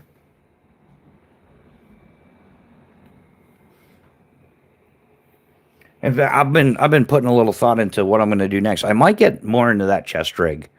I kind of, yeah. There's a part of me wanting to go down that rabbit hole a bit more, from full tank tactical and do some more work on that chest rig. Get there's some expansions I want to make to it, make it well rounded. It's not going to be the Altoid tin kit though, that's for sure. Those guys are going to freaking have an aneurysm if they're like, oh no, all you need is the Altoid tin, and I've got a table laid out. Like, yeah, a lot of this stuff, I would say, like, minus this. Um, yeah, a lot of this stuff actually 100% is going in my kit. So, and we still got plans to send stuff to Burkles at some point eventually. Um, get some Cerakoting stuff done. I want to get a couple things done for Ms. B as well. So, yeah, I've feeling I'm gonna have to send Burkles a hefty check along with the gear I'm sending them. Yeah, because I'm gonna get that silky nada done up as well. The silky nada I just got, instead of spending the extra money on the Outback, I'm gonna spend the difference on getting it Cerakoted, which is actually still cheaper. Those are still on sale if anybody's looking for them. They're like $60.28 for the silky nada.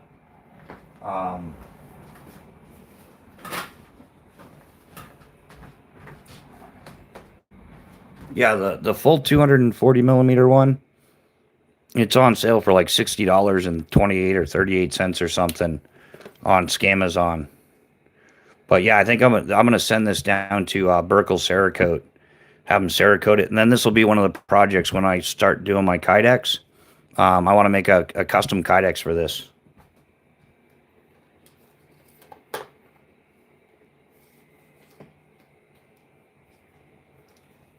Yeah, the next in line gets a wreck to try and save. What's that, Al Hansen? The next in line gets a wreck to try and save. Yeah, I don't know. It's lagging, so I'm trying to put it together.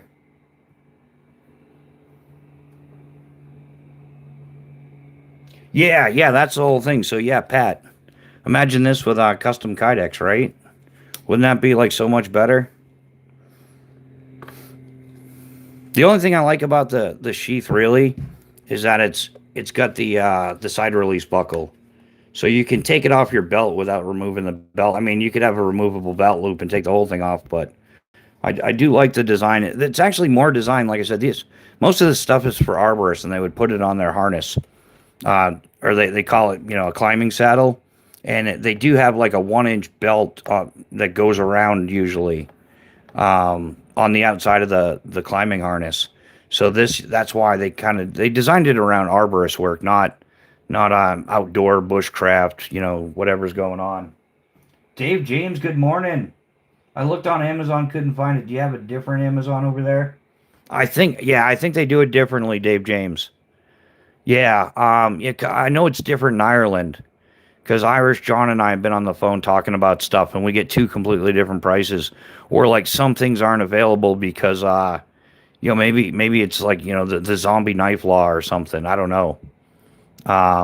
So yeah, it's definitely availability is going to be different depending on where you are in the world. Oh, Hanson. Yeah, I don't know what's up with that, Hanson. That's been going on for like the last 2 weeks. Like there's people that have come in and they just to say hello and I guess I don't know what's going on. Like yeah, unfortunately, sorry, man.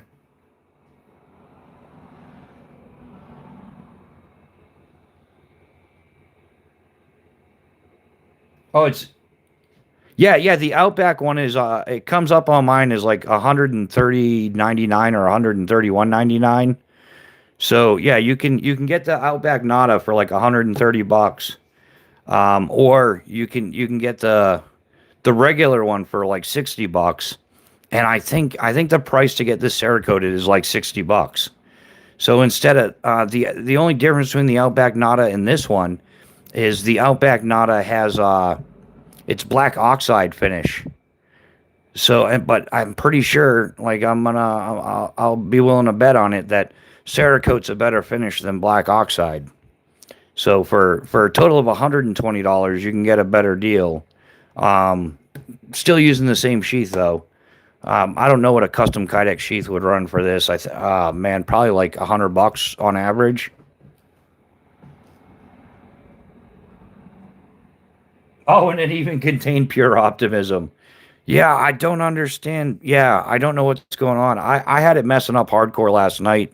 I was at Newhouse Lock and Keys live, and it was buffering a lot. And some of the messages they'd take like 30 seconds to a minute to go through, and then others just didn't go through at all. And it wasn't anything, there was no vulgar bad words or no potty mouth language, just regular talk, just literally like a hello, how you doing kind of thing to somebody else in the live, and it just wasn't working. Yeah, it's YouTube's been weird like that, and a lot of people their views have dropped down substantially. So I wrote that much of that bad will later be reversed and repaired. Yeah. Dave James is in the house, meow. Actually, I think this was a peaceful weekend as far as the cat goes. I think like they say, a cat can tell. I was a little bit irritated on Friday, Saturday a little bit. So I think the cat could tell, and yeah, when I went to bed, it was like 11:30. I just walked in the room, and the cat's like, "I'm out of here." I was like, "Good thinking." Yeah, either that you can cash in one of those 9 lives. I think I'm hoping it's down to like 2 or something. It's got to be. But yeah, actually, the cat's been kind of cool. So, but yeah, back to the Nada story. That's my math. It makes sense, right? Like instead of buying a Silky Outback for $132 or whatever, uh, you get the regular one for 60, and then you get it Cerakoted for 60. And yeah, yeah, you're kind of. I think you're winning.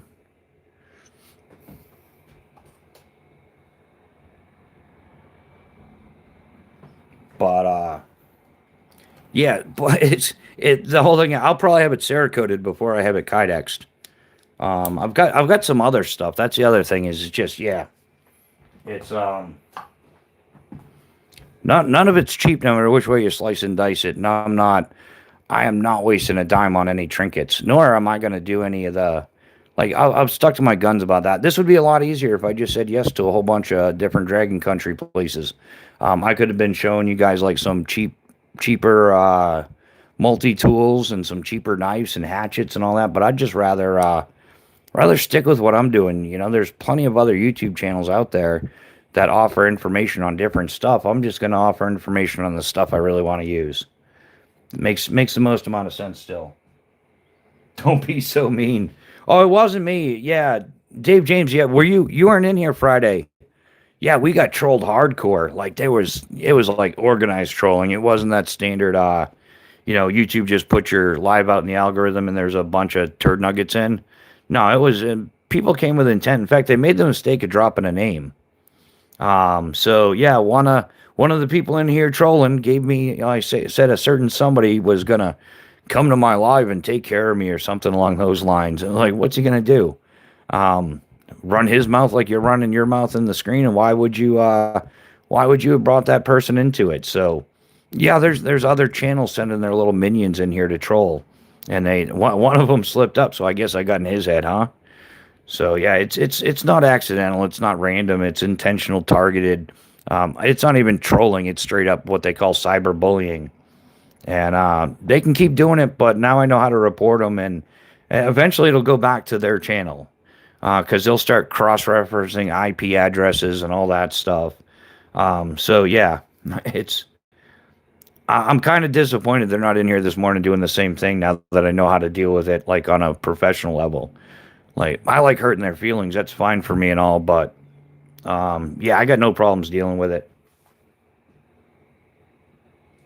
John Edmondson, how you doing? Welcome to the chat. When you say Cerakote, is that different to powder? Yeah, yeah, Dave James, it's definitely different than powder coating. It's way more durable, heat resistant. It doesn't leave a that real rough texture you get behind from powder coating. I've used knives that have powder coating. I don't like it at all. In fact, I've used knives that have been painted. I've used knives that have been powder coated, both of them are just like low end. There's no durability to that stuff.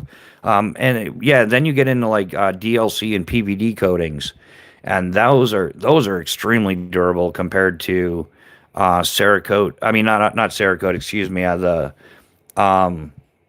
powder coating and the painting. So, and then beyond the DLC and the PVD, that's when you get into like Cerakote and Duracoat and things like that. Oh, John, because there's that many people that have no life. That's why there's that many YouTube trolls. It's to a certain degree, it's beyond the people that are bored and have nothing to do. Um, there are groups of people on the internet that want to monopolize things and dictate things and control things. So that's where you come into organized trolling or the cyberbullying, where they get organized, they all come into your live and they all cause a ruckus, which does have an adverse effect on your channel. So it's not just like losers that have nothing better to do. It's sociopaths that want to control and dictate things. It's probably the same people going around calling everybody a fascist, but really they're the ones doing it. And yeah, it's kind of like a little cult Illuminati type thing going on. Yeah, it's not on accident. Like I said, one of them came in here and made the mistake of dropping a name. And I'm gonna give it some time and see what comes of it. I'm waiting for that dude to contact me. I'm really hoping he does. But I doubt he will because most of these people are cowards. That's why they're using these goofy little alt names and everything. It's pathetic. It changes the vibe. Yeah, psychopaths, sociopaths, narcissists, control freaks, bunch of dickheads who are trying to make a living off of YouTube. People, yeah, like BNA said as well. Exactly that. Yeah, BNA's a master carpenter. He's always hitting the nail on the head, right? Ba-dum-ba. Wow, I had to dig deep for that one. Sorry, guys. I'll try not to do that one again.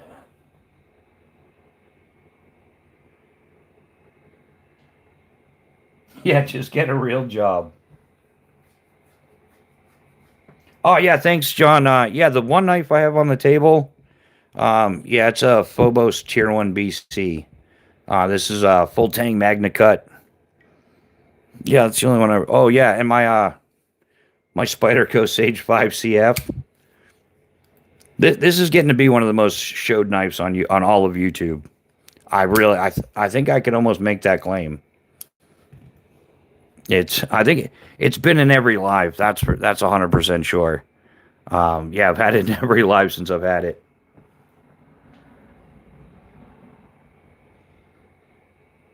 A real job as a small Santa. Is it popular? Yeah, there's definitely a crowd of people that follow it. It's not overly popular to the point that they're sacrificing quality for mass production. It's definitely like I consider it a higher end knife for sure.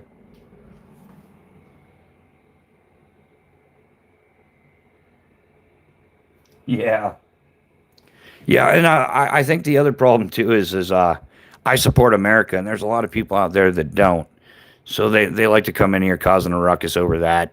But hey, enjoy your Marxist, communist, socialist dystopia, whatever. Bunch of freaks. I think just like you have, oh yeah, I think you've got religious fanaticism, which is never good, but I think that political fanaticism is equally as bad. Um, Absolutely, yeah. Santa at Walmart. I like my Spider Co. It's your fidget toy, really. Oh yeah, yeah, man, it's great. And it's functional. It cuts great. It's sharp. It's a big enough blade. It does all the EDC stuff. Um, yeah, and like I said, I'm used to a much beefier folder. So this one was a little bit skinny at first, but then it's like after you carry it, I'm like I actually like it better. I'm not gonna get another super chunky folder again.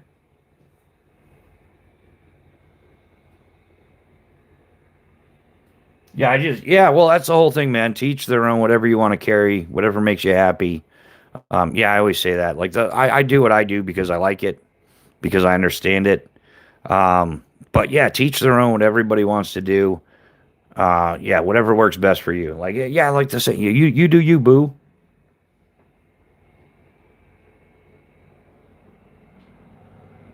Yeah, hey man, if that's what yeah, carry Gerber all you want, man. Rock on with your bad self. Um, yeah, whatever.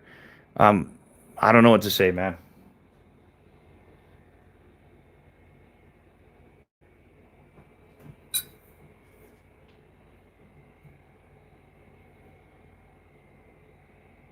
Yeah, use Leatherman to pull cactus out.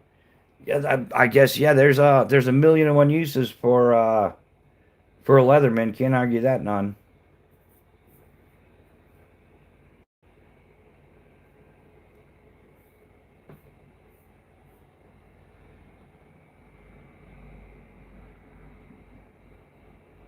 Yeah, yeah. You could use yeah. Thanks. Yeah. You can use it for a lot of things.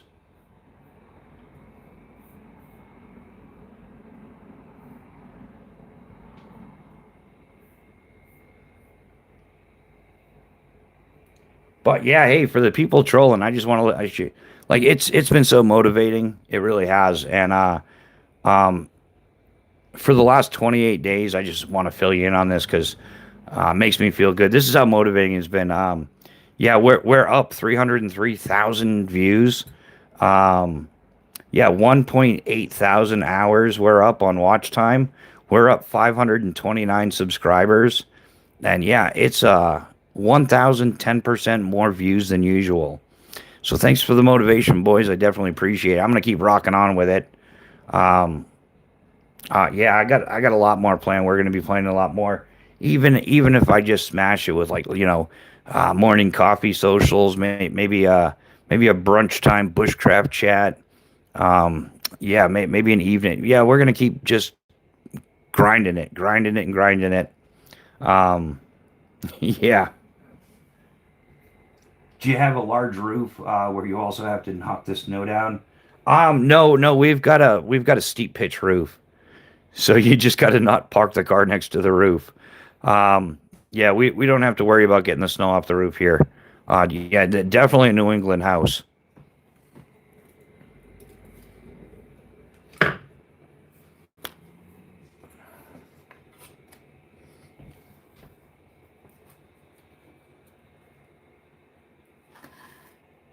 I meant found.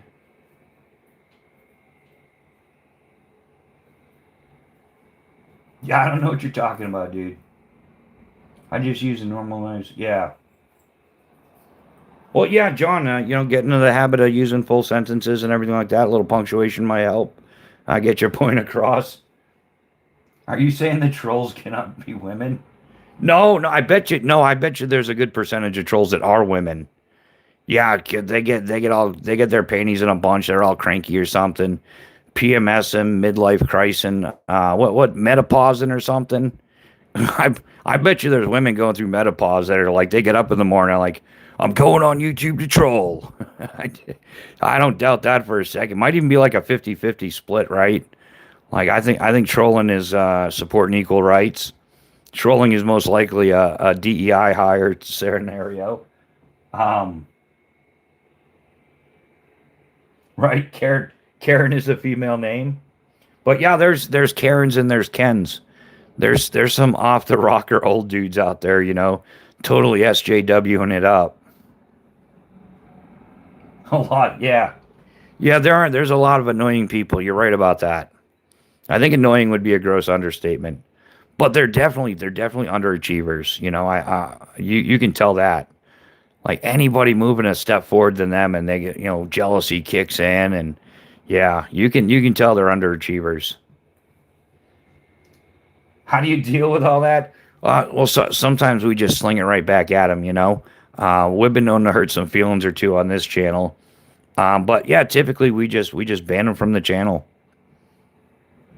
HOA on steroids, yeah. HOA on steroids, right? Oh yeah, that's kind of what it is. Yeah, it's some type of PEDs or something. Probably stacking them. Yeah, yeah. Sometimes we boot them. Yeah, pretty sophomoric there. Um,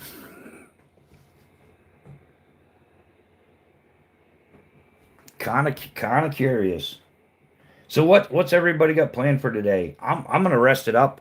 I'm gonna do some YouTube for sure, and then yeah, we're getting a bunch of snow overnight and stuff. So I bet you John Edmondson. I bet you you're a troll.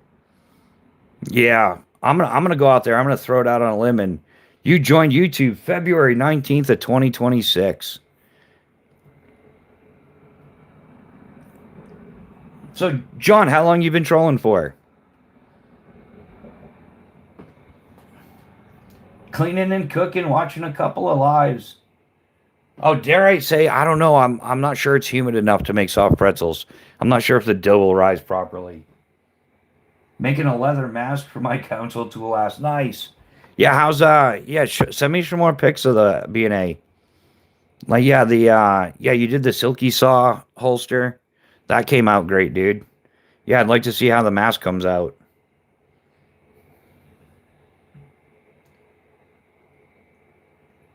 Yeah, John, well, man, I'm questioning you for sure, dude. See, that's a typical troll account, right? Like you just joined YouTube on February 19th of 2026. John Edmondson. And you kind of a little bit off, my man, a little bit off.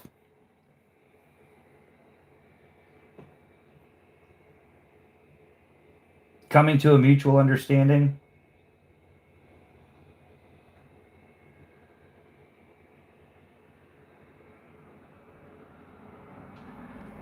Yeah, what come to a mutual understanding on what, Anthony?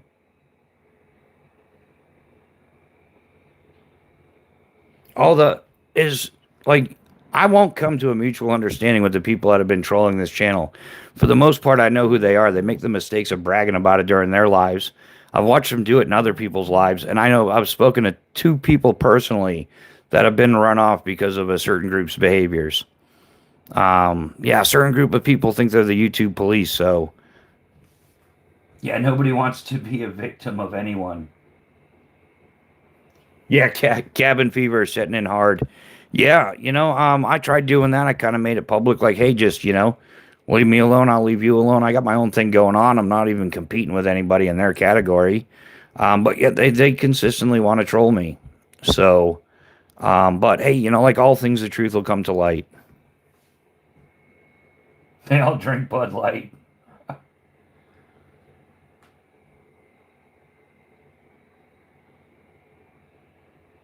Yeah, but yeah, the Friday night was definitely a turning point. They went too far on Friday night. They came in here, a whole bunch of them, and they made the mistake.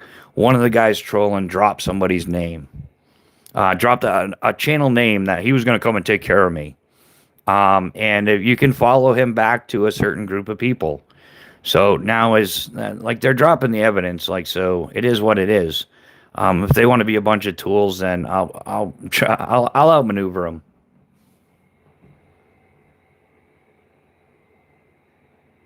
Unclassifiable exile.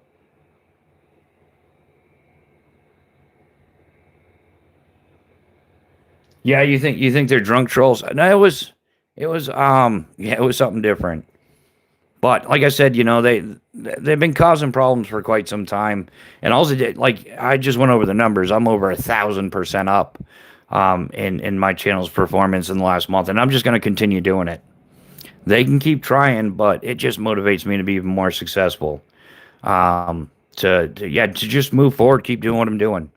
Like they're not going to stop me at this. Yeah, I've got some supporters, like some great friends.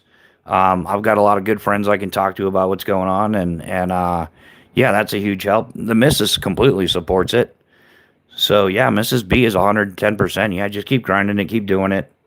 Yeah, I just look at it like skydiving. There was a point in my life back in August of 1993 when I had never jumped out of an airplane. I had zero experience, zero jumps, zero ability, but eventually I did it. And it took a few years, but now I've got 19,000 jumps, 19,000 skydives, over 1,300 base jumps, 27 years of jump in total. Yeah, I became the master rigger at the skydive school, so this is no different. I once started with 0 subscribers, 0 videos, 0 views, the whole 9 yards. And so long as I keep grinding it, and this is even easier, I don't have to worry about making a mistake and bouncing. I can just, like nothing going to take me out here. So yeah, I can just keep grinding and keep doing what I'm doing. And yeah, the more they want to troll me, the more they want to harass me, the worse it's going to get for them. Because yeah, they do make the mistake of bragging about it in their lives. They make the mistake of throwing their names out in the live chat now. They made the mistake of content like cussing me out on Instagram and stuff. I get screenshots of all of it. So eventually, I'm gonna get like to the point. My first long form video might be, hey, let's take a look at this community and what it's really like. And it's wow. Talk about, hey, I guess every community has its own little crazy files going on, right? If the country does, why can't we? So yeah, I've got no problems posting that information, but I'll give it some time. If it's cease and desist, then I might focus my efforts on better things. But the more they irritate me, the more I'm going to focus on the crap they're doing, and the worse it's going to be for them in the long run. So yeah, there's plenty of lives where they're bragging about policing the community and bouncing this person and getting rid of that person because they didn't like what they did. And yeah, I think that maybe the truth should come to light, but we'll see how it goes. Yeah, trolls sometimes think they do other channels a favor, but they just waste their own time mostly. Yeah, and it's counterproductive because then it really shows that like most conspiracy theories, give it 6 months, we'll get the truth. So yeah, and there's plenty of other people that run channels, and they've been in mind while it's getting trolled, and they're be like, dude, that's I've never seen that many people before. Like I've never seen that many trolls in a live chat. And they do. They have their little bogus accounts and everything, and they go running around. They think they're smart and witty, but really, I mean, they're just a bunch of uneducated underachievers that if your tactic is to attack people, that's crazy. Yeah, yeah, KO Knives knows what I'm talking about. Um, yeah, yeah, I'm definitely pro 2A. I'm pro Constitution. I'm pro American. Yeah, definitely. All of the above.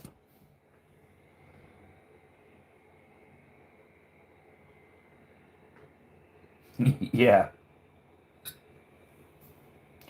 Yeah, some people no, I don't think you've been muted.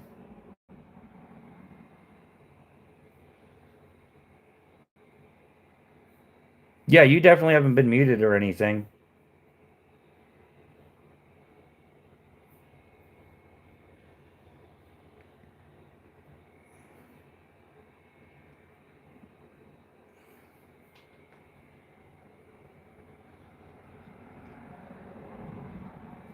Yeah, how we doing here?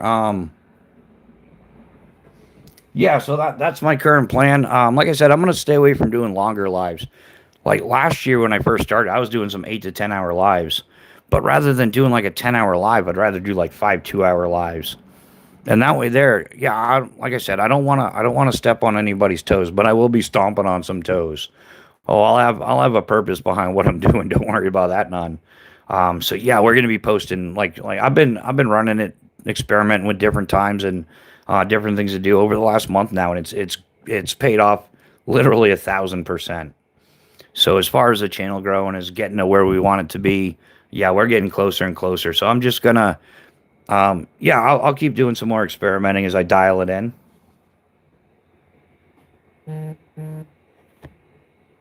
Yeah, KO, that's yeah, that was the first message I saw from you tonight. Um yeah, the most recent one you did. Yeah, actually the first one was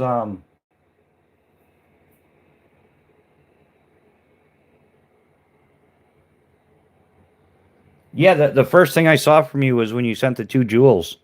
And then you right after that you had done the text I think I've been muted. But yeah, man, you haven't been muted. You haven't nothing's been done to you at all.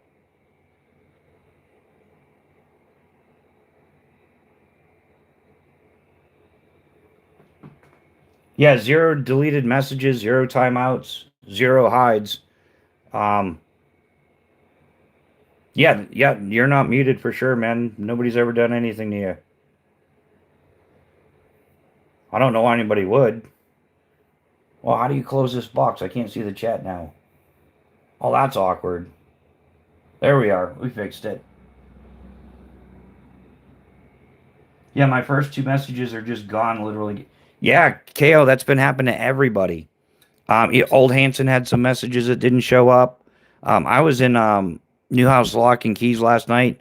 There was messages that didn't show up, or like one of them showed up like a minute later. Um,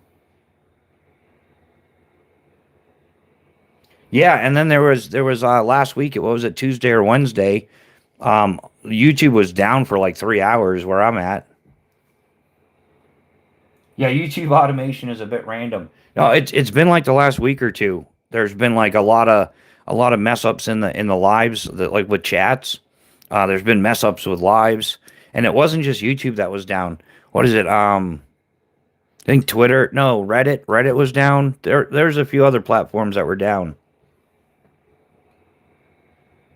Yeah, chat was saying that. Yeah, yeah. It's been going on quite a bit. So yeah, yeah. It's nothing.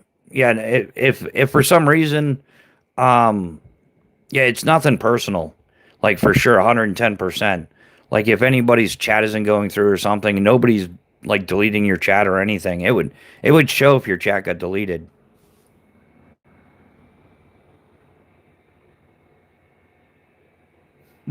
Yeah. Yeah, at this point, I know if I see you streaming, I pulled an all nighter again. Yeah, I pulled a few all nighters for sure. Where does the psychological abuse come from? Referring to what?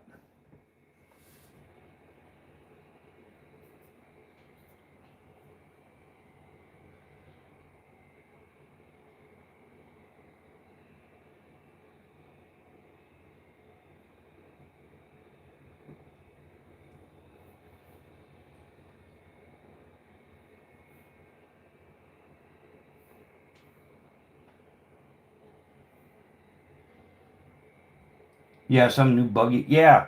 Well, yeah, they're making a lot of changes. In fact, in what is it? Past couple weeks, YouTube has deleted 12 million channels over AI. Like yeah, crazy AI content or something. B&A, B&A's too stoned to pull an all nighter. Hey man, you work hard, dude. Get your rest when you can. I completely agree with that.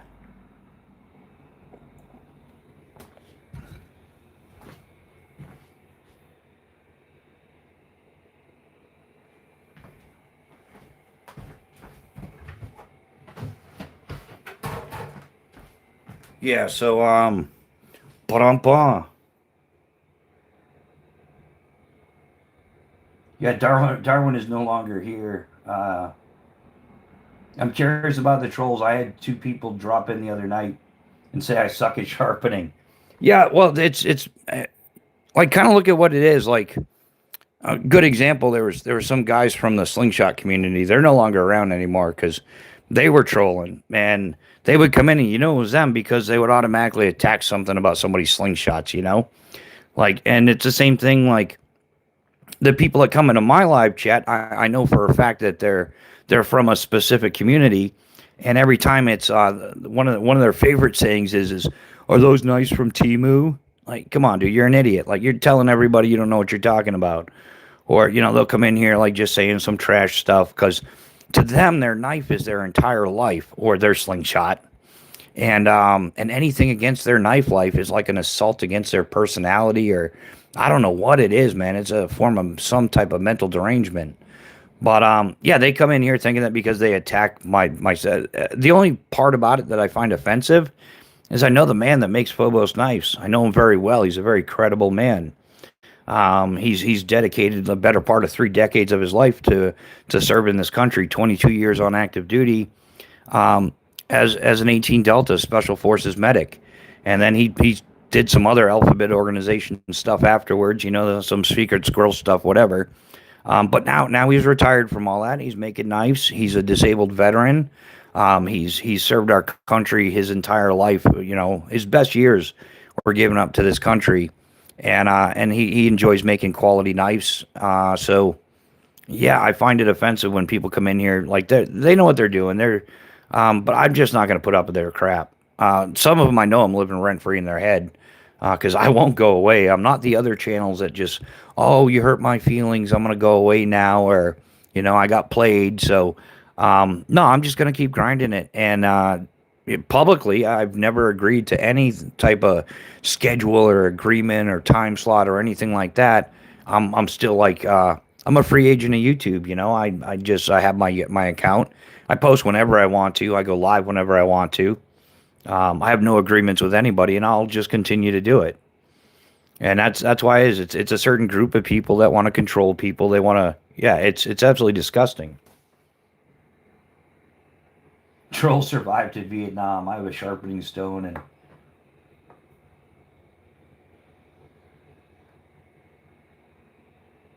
yeah, I wonder if the trolls have in their mother's base. Yeah, no, some of them are. They're just lonely people with nothing to do. Doesn't matter. Overall, we can agree that they're underachievers and probably somebody that's like working their way past them. No doubt they come in here trolling with a bit of jealousy. Whatever their reasons are, though, they're definitely yeah. There's no purpose for it other than they're just butthurt little. Yeah. Anyhow, before I go down that road too far.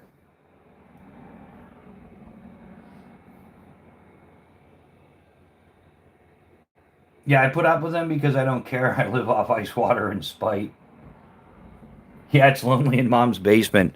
So, but yeah, I mean, it does get frustrating, but whatever, because it's backfired. Because, like I said, yeah, I literally went over my numbers with everybody, and the trolls, the underachievers, and stuff like that, the ones that want to try to see me walk away or fail, yeah, they in 28 days, I'm 1,010% up from where I was.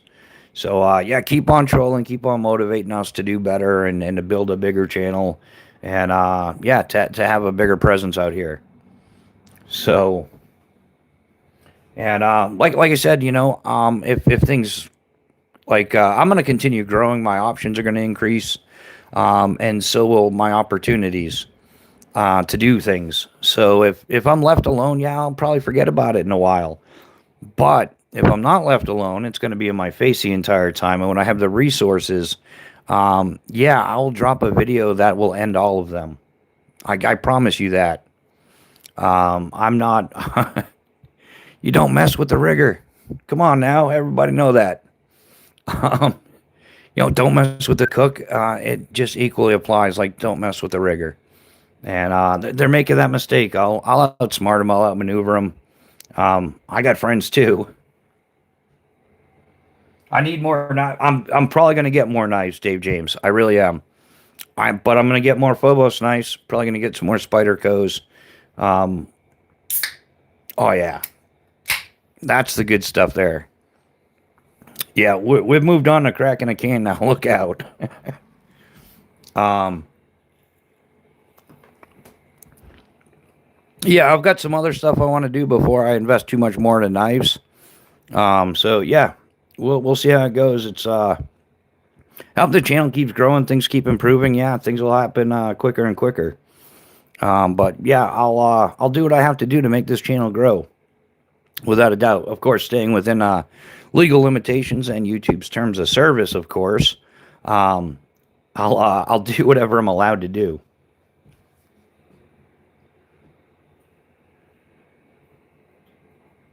Yeah, where's Nick this morning? I don't know. Maybe Nick's getting some sleep too. It's yeah, I don't know. I talked to Nick yesterday for sure. Was it? Yeah, yeah. I talked to him like yesterday morning. Oh, maybe I don't know. Yeah, I'm sure Nick's doing fine. Nick gets busy from time to time. Um,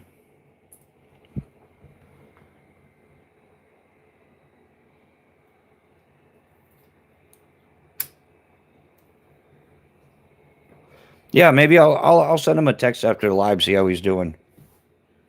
Hopefully everything's okay. Yeah, yeah. He could be sleeping in or something. Being I don't know.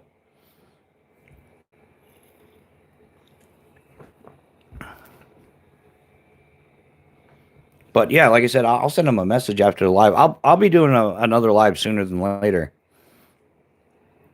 I gotta check the schedule and decide when I'm going live. That's gonna get interesting, isn't it? Huh? There might be a reason. There might not be a reason, but there could very well be a reason why I'm doing what I'm doing. I used to like the one with pirate on the can. Can't remember the flavor now. Oh, yeah. I don't know, and yeah, it depends on where you're at. I think they release certain things in certain areas. Patty, you're doing. I'll keep an eye open for it. Or Trish, you're on Instagram, right?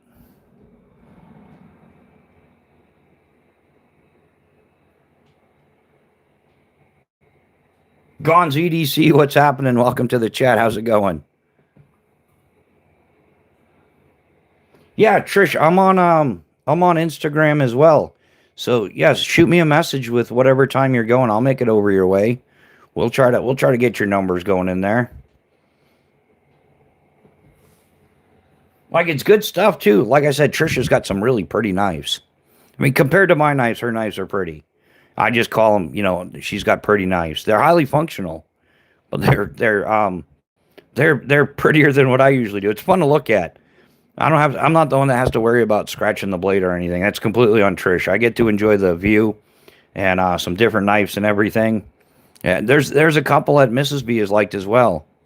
Maybe I should have her watch on her phone or something. But like, yeah, your Saturday live, Trish, like Mrs. B watched the whole thing with me. She was sitting right there.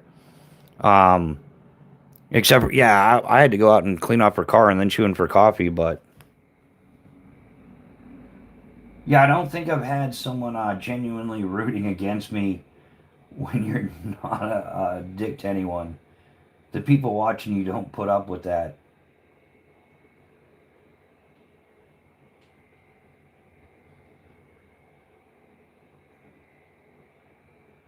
Well, yeah, KO depends on how you put it, you know. But sometimes it's not about being a dick to anyone. Sometimes it's just a matter of disagreement because I have a different political standpoint, or I have a different way of like doing gear, or I'm not, you know. It's not necessarily about being a dick to anyone, and some people are just narcissistic freaks, which is more the case of what it is. And yeah, if people want to come in here talking the fool, then hey, we're gonna troll them back. So like the old saying goes, no, screw that. I'm done with that stuff. No, I'm not turning the cheek anymore. Meaning, I'm not going to come in here and be insulted by some nitwit and just be like, "Hey, okay, yeah, be mean to me, be rude to me," and it's perfect. That's the problem with society now. Like, if somebody comes in here acting inappropriately, I'm going to call them out for acting inappropriately. Typically, I give them the benefit of the doubt and I tell them, "Hey, be courteous to everyone, be polite. You can hang out." But that's just unfortunately not the case with certain people. So yeah, there's one guy that threw a temper tantrum in here because I said I supported ICE. I wasn't being a dick to anybody. I just said I support the deportation of illegal immigrants, and he was the one that was a dick. So yeah, man, sometimes it's the people being rude, not me. And yeah, I'm Gen X, man, and that's the whole thing. We're not a bunch of softies. We didn't live a world of participation trophies. Um, yeah, stupid people deserve stupid treatment. Like, what do you expect? Like, treat others as you want to be treated, right?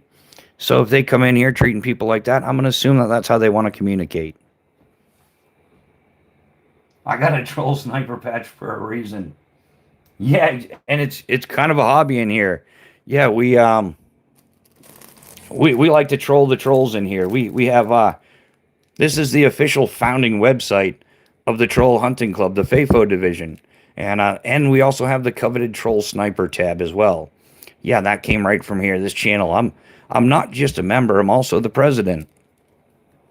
So oh sure, luckily I've been able to have productive political disagreements. It helps when they all kind of forced to listen or leave. Yeah, and that's why I'd just rather not have political conversations in here anymore, because a certain group of people can't be they can't be civil about it. They go right off the deep end, and I'm just like, okay, I'm not that interested, to be honest. Yeah, I'd rather be skydiving than chasing politics. I'd rather be mountain biking than chasing politics, and I'd rather be talking about silky saws, Phobos knives, Leatherman, Vargo, Grail, whatever, how to go to a potty in the woods than sit there and argue with people endlessly about stuff that really we have no control over. I don't like, they're just doing what they're doing. So,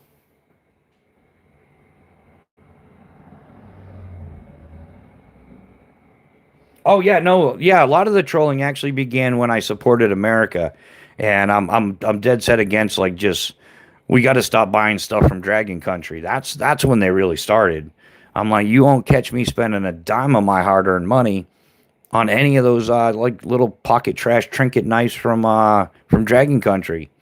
Like like anything I control purchasing from the United States. Like, I'm gonna pick an American product over some Chinese trash any day of the week, and that's where it really started. Yeah, and there was people like that tried hijacking that. Yeah, I've got the receipts and everything to prove it. And then they got upset because I called out one of their esteemed members. Well, it's like, well, your esteemed member is guilty of a few things, and there's a few things I can do about it. So they got butthurt about it because I decided to handle things on a professional level. So, and there was enough lies and stuff going around. It's like, well, I'm going to nip it in the bud. I've got the proof. I've got the receipts. I'm more than happy to prove it. and then people just got even more butthurt. So,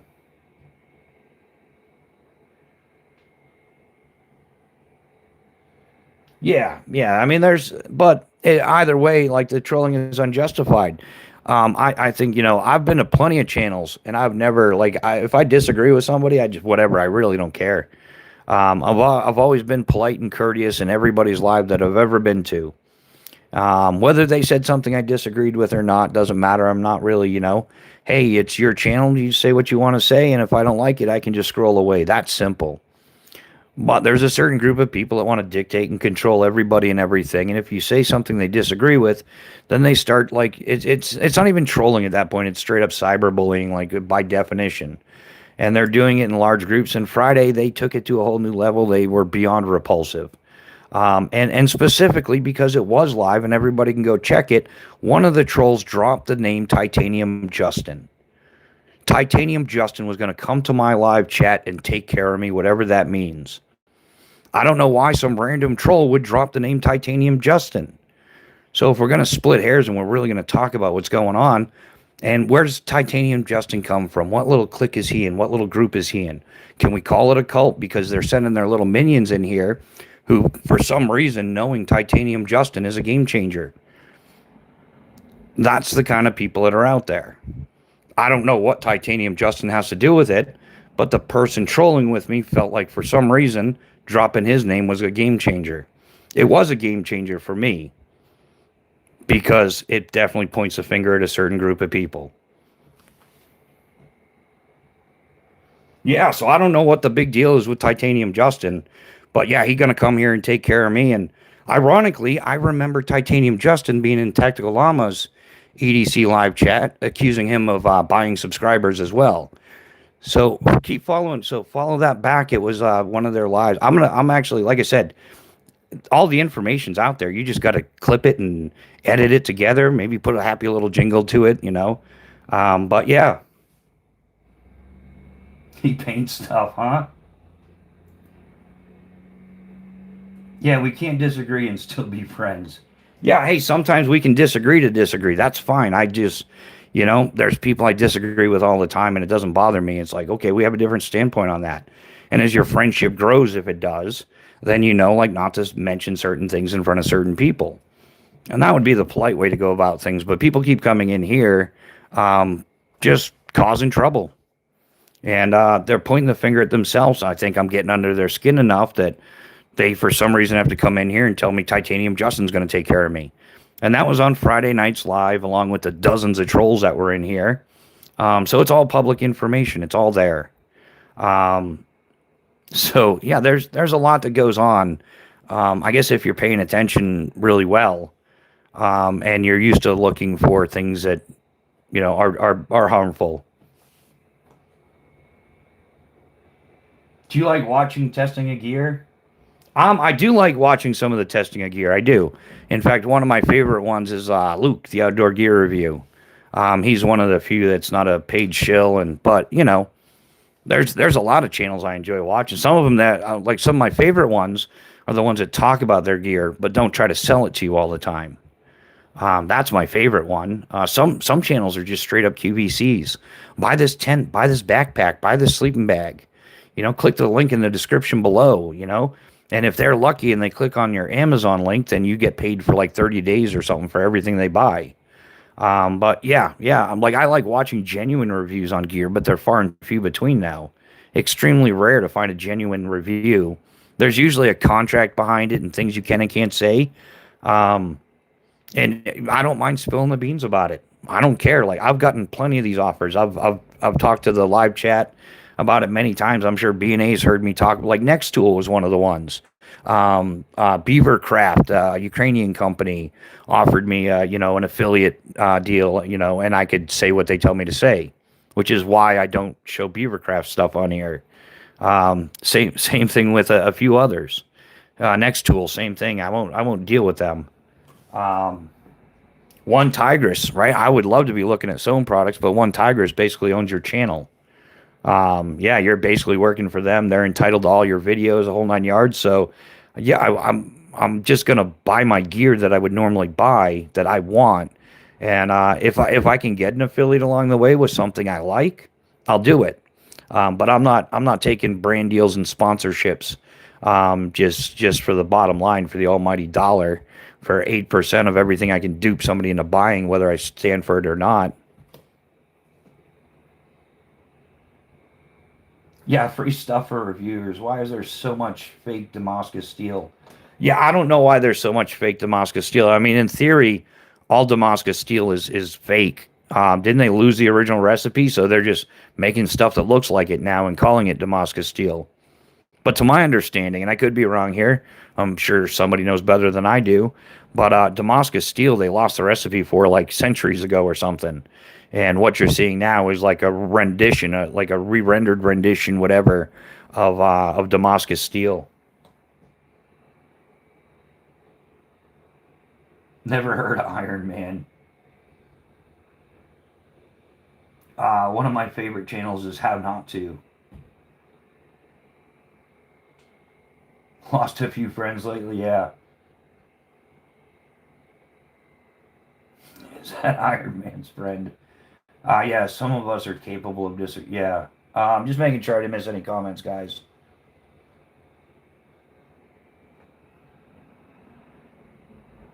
Yeah, I've done a bunch of things on knots as well, just a bunch of shorts. My plan was is when I started doing my long form video, instead of chewing up 5 minutes in every video, being like, "This is how you tie this" or "This is how you tie that," I can just say like, "Oh, this is what I tied." If you want it, I could do a link to my to the short, and then it's cool because I think a short is a great way to learn how to tie a knot. Like you can practice it, and it's just going to keep looping for you, right? I mean, you don't have to rewind or fast forward. Just wait a few seconds; it'll catch up to you again. Yeah, so I've got, man, I don't know, like 40, 50 different shorts on knots alone. I got scammed with a knife that's painted to look like Damascus steel. Yeah, well, there's a lot of scams and clones and knockoffs. We almost got scammed out of 4 grand over doing a car wrap. Yeah, so yeah, guys, buyer beware. There's tons of like the economy's down, so people scamming's up. People, yeah, it would end up being like check fraud. So yeah, yeah, like isn't it the Gerber strong arm? There's tons of like clones and knockoffs of that going around. Pachymacius is the best Damascus. Yeah, there's a whole bunch of people that know a lot about knives in here. Do you guys know the story behind Damascus? I'm gonna have to look it up and like check the details and get recurrent on that. But I'm pretty sure that's the way it worked out. It's like Roman concrete. Like they didn't know the recipe for that. It got lost somewhere. But somehow that stuff lasts like thousands of years, and the crap we're making today doesn't last. So hubcap and aluminum foil blend. Yeah, Damascus steel is basically mixed of steels from different hardnesses. It makes little teeth when it wears micro serrations. Yeah, yeah, old Hanson, yeah. But yeah, the thing was is like the original Damascus steel doesn't exist anymore. Like they lost the recipe, like Roman concrete. Um,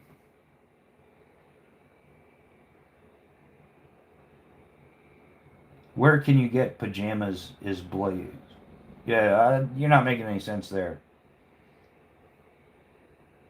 Not different hardnesses; it's different chemical compositions. Yeah. Well, yeah, that would different, same answer, same difference. Um, yeah, different chemical compositions are going to have different densities. So yeah, same thing, different hardnesses, different densities. Yeah, but yeah, like I understand what Damascus does, but like I said, the original recipe, much like Roman concrete, to my understanding, it's like that Viking sword. There's a bunch of Viking swords that were like a half a millennia ahead of their time in metallurgy, and they don't know how the Vikings were making them at that point in time. So yeah, they know that they made them, but they don't know how they did. And the same thing with original Damascus. It's different than the modern stuff because now they got all kinds of different Damascuses out there. Which, um, yeah, watch Burlington Stable Forge. His knife making skills are crazy. Pretty good guy, funny, and does not like drama. Yeah, I'll definitely have to check it out. When does he go on?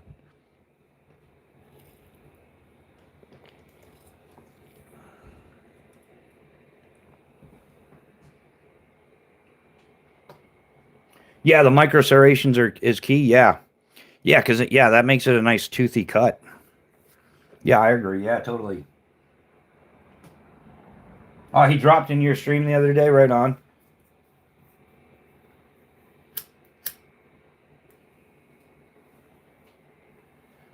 Yeah, there's a ton of good people on the interweb.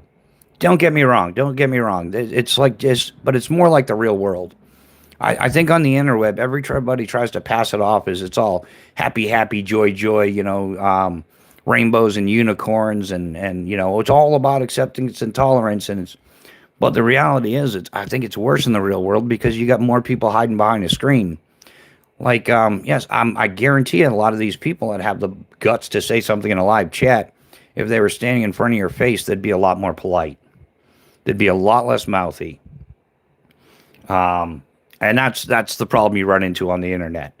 If there were a group of us hanging out and some random idiot came running in talking all kinds of smack, at least the Gen X crowd, he's probably going to be eating his steak through a straw for a while. But you can't do that here, and most of them, like I think Mike Tyson said it best. Yeah, the internet's like got everybody comfortable with being rude, not getting punched in the mouth for it. Yeah, we'll make fun of your face to face. Yeah, yeah. Well, that's the whole thing. There are those of us that will do that, and it's the little geeks that kind of prey on it because they know if they were in front of our face, they wouldn't have the guts to say it. But you get them on the internet, they're hiding behind their screen and their keyboard, and all of a sudden, you know, um, they'll say whatever. It's just they're a bunch of cowards, anyhow. Yeah, keyboard doesn't convey how much of an asshole I really am. Yeah. I don't know. BNA, I would actually, see, this is where we're going to agree to disagree. I don't see you in that way, shape, or form in any way, dude. Never, not once have I ever seen you. Yeah. So I'm going to have to disagree with you, man. Like, I think in real life, you're just the nicest guy as you are. Would not expect anything. Yeah, someone put it this way: the stuff you see online is others' highlight reel. Yeah, I took my Maximet down to 400 and love it.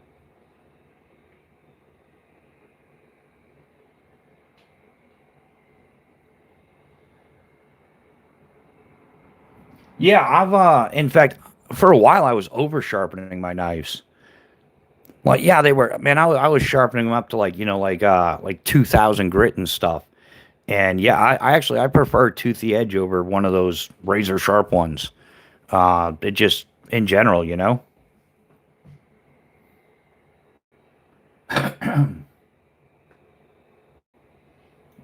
So, yeah, but anyhow, yeah, I'm no master sharpener by any standards. Never tried to be, never said I was. Um, it is what it is.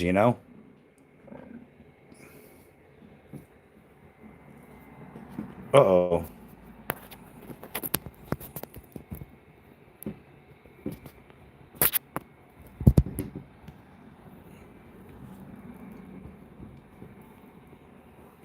Wow, guys, we almost lost the interwebs. Or the battery. I was at it's like it started acting weird, and then it's like at 2%. I'm like, oh no, that's not a good thing. But we plugged it in, man. I was ready. I was prepared. So yeah, be prepared, guys. Be ready for that. Your battery's almost about to poop. I love the strop. I do. I love stropping my knives. It's such a good time. Mrs. Bushcraft, she's like, "Are you in there stropping your knife again?" And I'm like, "It's my knife. I'll strop it as fast and as often as I want to. Leave me alone." And she's like, "Okay." Um, yeah, stropping 9 to 5. Strop it real good. Um, he's being attacked by the cat was attacking me. Is he really? I wouldn't surprise that cat wants to like claw me right in the jugular. You know it's true. Mrs. Bushcraft's always covering up for that cat. Oh no, he's such a sweet cat. That cat's got two faces, I'm telling you. Ah, Gonzo Goose Super Light. Um, you can get low grit and razor sharp. High grit is for slicing. Yeah, exactly. Yeah. Yup. then the stropping is more effective. I think everybody loves a good stropping nowadays. It's gaining a lot of popularity. I'll tell you what, I do want to. I want new stropping paddles. I want to get some of that fancy, the diamond stuff. I got to do a little bit more, like which ones I want to run. But yeah, dude, I love stropping. I got two stropping paddles. Yeah, I've been on 600 last year. If you strop it more than once, you're playing with it. You got it. Yeah, too much stropping will make you go blind though. Like, oh, can I do it until I need glasses, right? Heavily depends on the steel. I agree. Yeah, I've got some strops coming. Once the shop warms up. Yeah, man, and I miss it up there though. Like that's a good spot. I was reminiscing about that. Like recently. Yeah, like going out like cycling all the Finger Lakes and stuff. Man, that was a good time. Something to do, a little mission like yeah, there's in the Finger Lakes region in upstate New York, there's 5 lakes. And so I was just like I'm gonna cuz some people will train all year and not finish it. But yeah, I banged it out pretty quick. Tony Gilbert, channel member, welcome to the chat. How you doing? How you doing? Good to see you.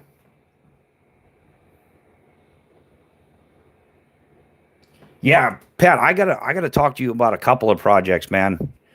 I think I'm not gonna talk about it during the live though because I want it to be a surprise for everybody else. Um, yeah, there's a couple projects. Yeah, I could definitely use your expertise on.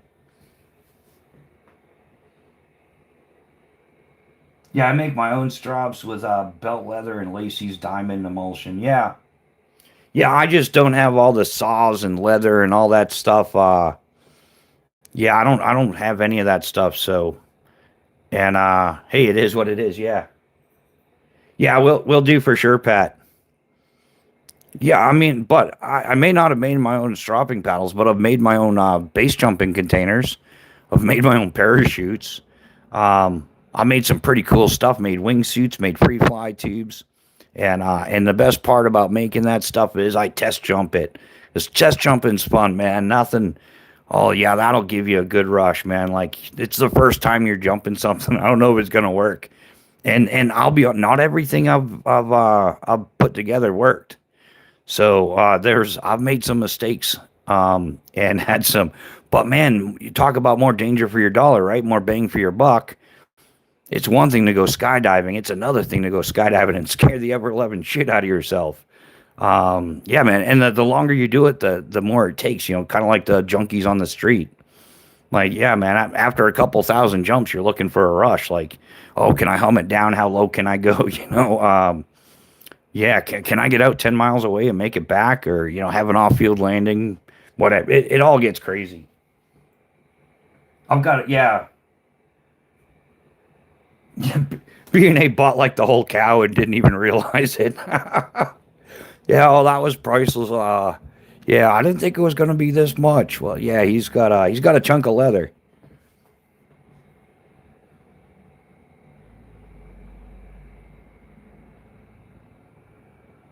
Yeah, KO, you can't get leather local. Oh, Tony Gilbert knows. Tony Gilbert, what's the deal with leather, man? I'm gonna be. I have a stropping paddle design, right? I know, like, there's not enough stropping paddles on the market. I've got a few designs that are a little bit different. Um, yeah, I think the problem is prior to date, stropping paddles were designed by people that built stropping paddles. I'm gonna be the first parachute rigger to build a stropping paddle. So, I'm gonna do it differently. It's gonna be crazy. I've got a few designs for stuff. I got a design for slingshot, stropping paddles. I want to be building Kydex, man. I love the Wicked Edge Gen 4 Pro with micro adjust. Dude, I'm buying one of those, and that's going to be the best fake infomercial in the world. Because, like, yeah, even when I'm looking through their website, like Wicked Edge, but you can click on it. But wait, there's more, Like, not only do you get the micro adjust and stuff, you can get the convex edge thing. You can get strops for it, and then get a couple sets of strops with some different stropping compounds. Like, dude, that is just, it's Yeah, the Wicked Edge Gen 4 Pro. It is accessory rich, man. If you like to accessorize like a woman going to a ball, like yeah, this will satisfy all of your sharpening needs, I think. I think I'm still gonna have a side stropping paddle, for little side action, but yeah, exactly. I have a strop myself and I shave with a straight oh, no, shave. Yeah. I've shaved with a knife a couple times just to be kind of a Richard Cranium, but yeah, camping trips with your friends kind of hung over the next morning. Like I could use a bit of a shave, so you bust out that razor sharp knife. Yeah, but I've never actually shaven with a straight edge like that. Like yeah, man, more power to you. I got a few out cap made for me, but that's it. Have a bunch of teak from a broken chair that I'm using to make strops. Yeah, and that's what's great about it too. He's like recycling some wood. Man, the wood cost nowadays, yeah, if you can recycle it and still make it, oh, it's gonna be awesome. Yeah, teak is some strong stuff, yeah. Yeah, I'm not that much into the science of wood. But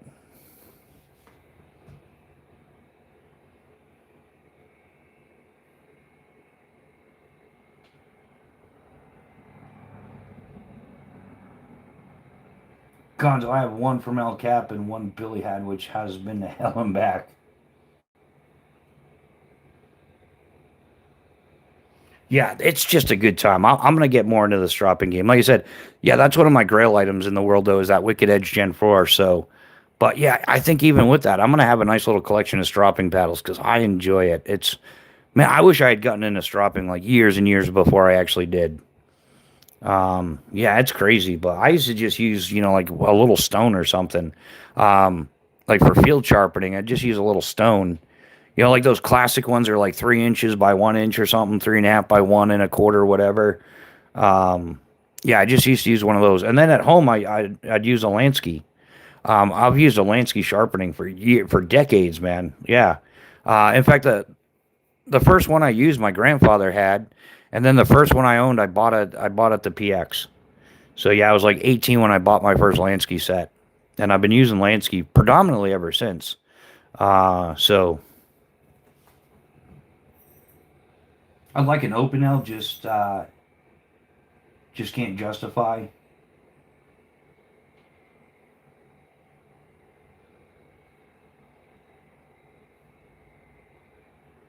Yeah, I've had to shave with a knife. I didn't like it. Yeah, yeah, they're like $20. Yeah,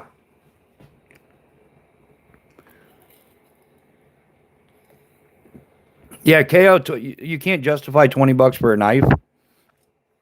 I don't know, man. I mean, teach their own. Whatever's clever, but I mean, geez, maybe flip a couple knives. $20 is nothing. Yeah, just sharpened an antique straight razor the other day. Thing is terrifying and going nowhere. Yeah, I agree with you, BNA. Yeah, it can be. I mean, if you're doing it, you're doing it, right? If you got the skills, if you learn the skills, yeah. But it almost makes as much sense as a back handspring. Like you can do it. You gotta. It's a completely unnatural thing to throw your body backwards at the ground, and it's a completely like awkward feeling putting a razor next to my jugular. You know what I'm saying? I'm just not comfortable with it. But I guess like yeah, if you learned it, if you grew up with it, like yeah, that's a powerful thing.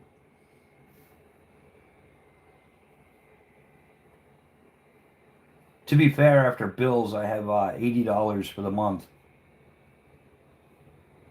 Yeah, hey man, do what a lot of people like. Rage saving is a thing now. Oh, and it is so tempting. I'm like, yeah, just stop buying stuff altogether and let the corporations suffer. Yeah, if I could get away with it, I would do it where I won't buy. Well, yeah, like I'll buy from people, but it's got to be like regular people. Like I'm not. I don't want to buy any technologies. I don't want to buy like big corporate stuff. But yeah, if there's somebody like making sheaths or make making knife scales, doing stuff like that, smaller companies. Yeah, I'm totally down with it. I got my Gramps razor. It worked his entire life. Just saying, yeah, yeah, Tony. Yeah, no doubt about it. Like, yeah, it's a better method. It's a more environmentally friendly method, and it's more cost effective. If you've got something, yeah, like yeah, if you turned 18 or 16 or 14, however, whatever age you were when you started shaving, yeah, if you got a nice leather strop and a straight razor, your shaving maintenance is next to nothing. Yeah, just keep it honed and keep on shaving. You could that's yeah, even those the other razors they have that they like now they want everything to be disposable, like completely disposable. But yeah, those what are those other ones they have? Like there's an ad on it. They charge like $100 for the handle and the head, and then you can put like straight razors in it.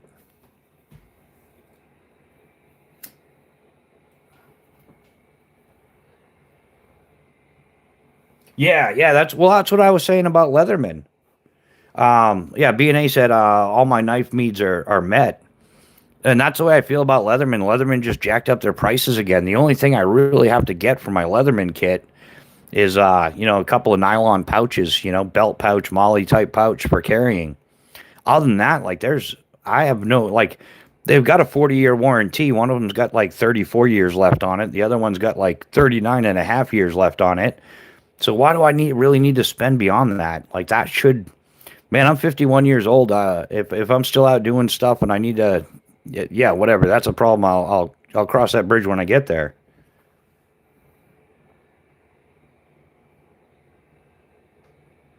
You mean like a shave head? Yeah, I think that's what it is. It looks like it's got like the rounded head. It's just a handle, then it's got a rounded head, and then you put like a square razor in it. Bando Picks, what's happening? Channel members in here. How you doing, brother? Good morning. Good morning. Good to see you. It's almost brunch time, isn't it? We're creeping up there, but it is what it is, guys.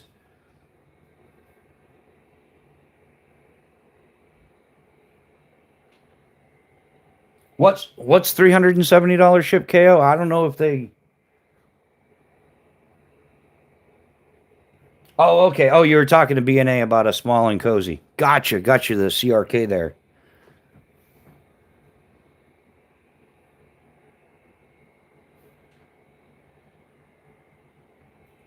Broad, still breakfast here. Yeah, well, yeah, that's true too. It depends on where you are. Yeah, it depends on where you are in the country, where you are in the world. I forget about that.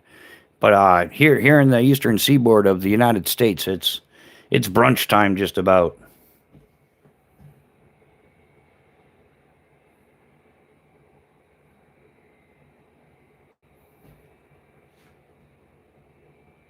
Yeah, it's hard to move Tontos. I'll be honest. I shouldn't have bought it. Yeah, and there's so much available on the market today. Like I think the only cool thing going on is if you're into secondhand knives, yeah, they're selling really cheap now. Yeah, like on average, I'd say like from what I've noticed, a lot of stuff is selling like 50% of like MSRP tops. And yeah, if it's got a little bit of wear, they want to talk you down even lower. I've got those three Spartan blades I've been trying to sell for like 2 years, and just a couple of unrealistic offers at like whatever. I'd rather keep it. Yeah, no, I'm not selling a 300 and what is it, $385 knife now.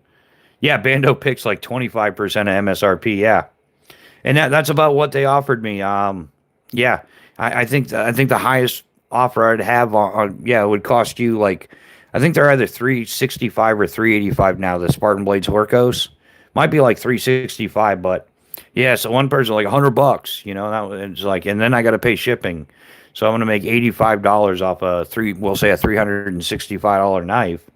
I'd rather just keep it. Yeah, the bug out is selling for $80 on eBay. Yeah, and in fact, you can get like secondhand micros. We were talking about it earlier. Leatherman sells them for $49.95. You can get gently used secondhand micros, three of them for $34.95. Yeah, and then eBay takes 30%, and yeah,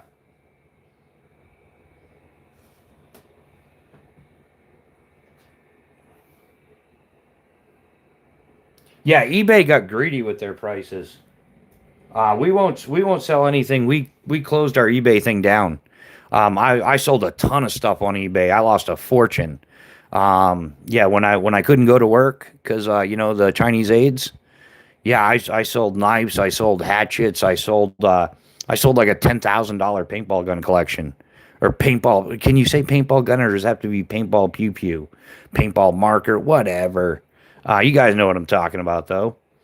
So yeah, I sold a ton of stuff on eBay, lost a fortune in the process, but hey, sometimes you got to do what you got to do. Family comes first over hobbies and toys and stupid stuff. So yeah, I would have liked to have kept. I had a couple like it's Overland Equipment. They're multi hatchet, multi axe. It's like $465. I'd hate to see the price on one of those now, but I think they stopped making them a few years ago. They were made right here in Mount Vernon, New Hampshire. So that was one of the, and it was what I was, a full tang like multi-function hatchet. They had a 15-inch and a 19-inch version. But yeah, I sold both of those.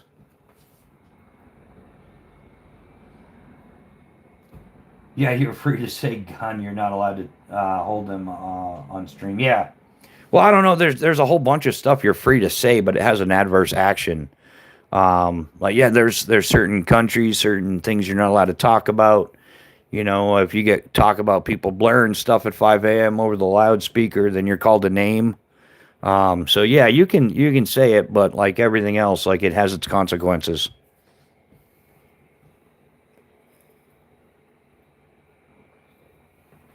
So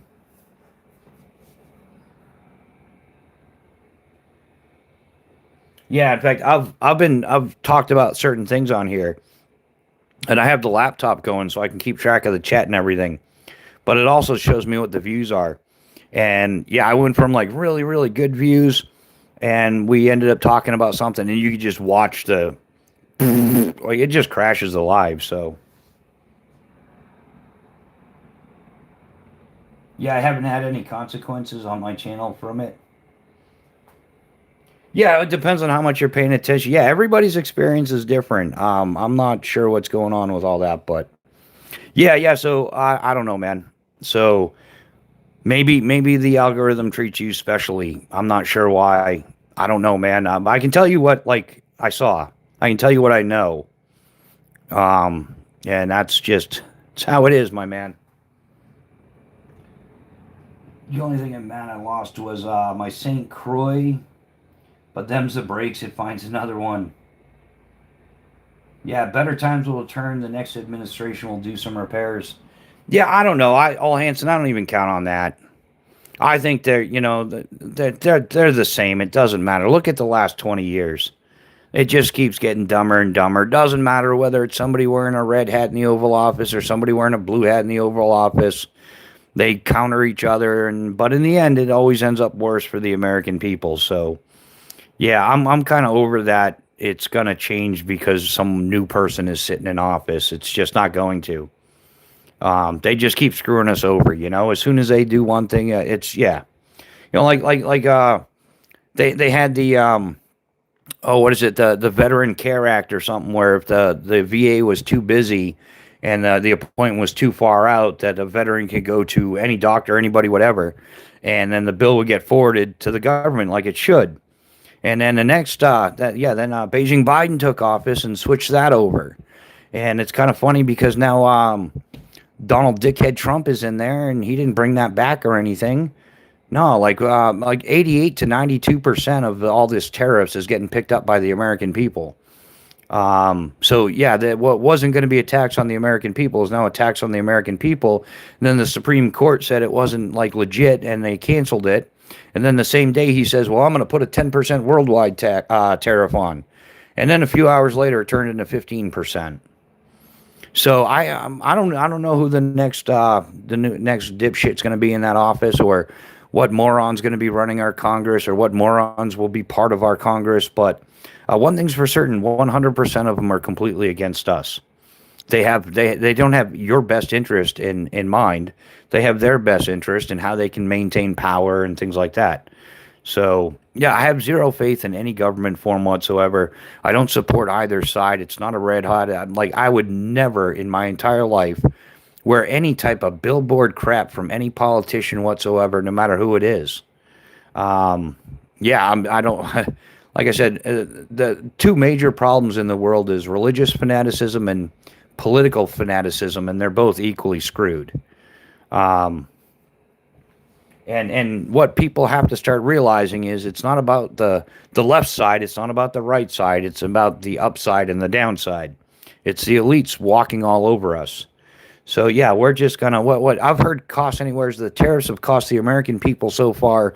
I've heard numbers from 120 billion to 200 billion dollars taken out of the American people's pockets. Whether it's legal or not, I don't know anymore. Everybody's going to split hairs over it. The Supreme Court said it was illegal, and we will not see one dime of that back. Kind of like Doge. Doge went around finding all the government corruption, cleaning up billions of dollars, and Americans were supposed to get a part of their tax money back because that's what it all is. There's no such thing as government money. It's 100% our money, and we're constantly getting screwed out of it. That's why, and prices are going to go up even more now this month, over the next month, because yeah, now we've got a 15% worldwide tax on whatever else they're going to rob us for. And then you got the Mandami guy there. Oh, he's going to give us free buses. No, what he's giving everybody is a 9.5% increase in property taxes and just more taxes, more taxation without representation is the world we're living in.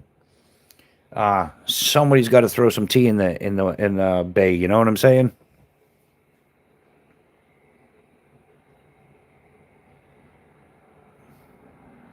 Yeah, KO, you're too young. You definitely need some more life experience. You've got a minimum of 12 years before you're even remotely eligible. And there is no way in hell I would vote for a 24-year-old to become president of the United States. It's just not going to happen, man. I was 24. I knew a shit ton, dude. And I realized along the way that I didn't know as much as I thought I knew, even though I knew some stuff. Um, yeah, there's uh 11 years. What? KO Nice, you're one of those people that has to split hairs with everything somebody else says, aren't you? Well, I don't have your birthday memorized. I rounded off. You just turned, yeah, 11 years. That's right. You just turned 24. You were 23. I apologize for my indiscrepancies, my gross inaccuracies, and thank you once again for pointing them out. Yeah, in fact, I'm one of those people, I try not to be too accurate because I found that when you're precise about everything, you come across as repulsive and annoying.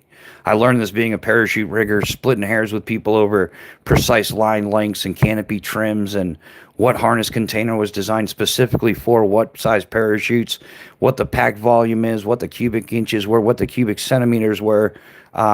Yeah, you split hairs with people too much, man, and it's just, it is what it is, man. But thank you once again. I stand corrected. Thank you for correcting my deficiencies. Um, yeah, dude.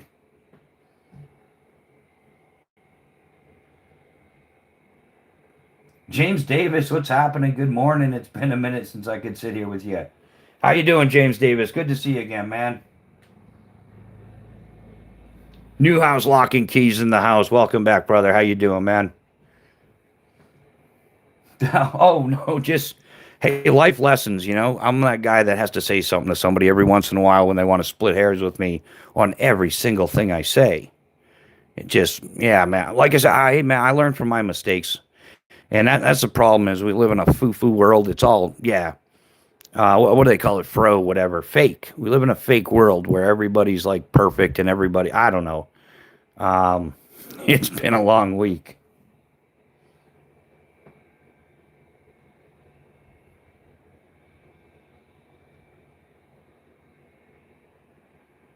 Yeah, I'm not running down that road all day, so it's a get you nowhere quick kind of thing.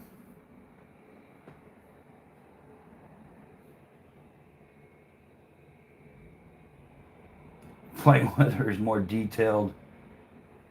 Yeah, that's I usually check the flight weather as well. And then yeah, you can get the winds aloft and everything. Like instead of just getting the ground wind, you can get the winds, every like in increments of 3,000, 3, 6, 9, 12, 15. Um, yeah. No, this is a Phobos knife. Phobos Tier 1 BC in Magna Cut. It's a full tang. It's got the little bow drill divot there. It's got a 5-inch cutting edge. Nice little choil for choking up. And a ferro rod notch there.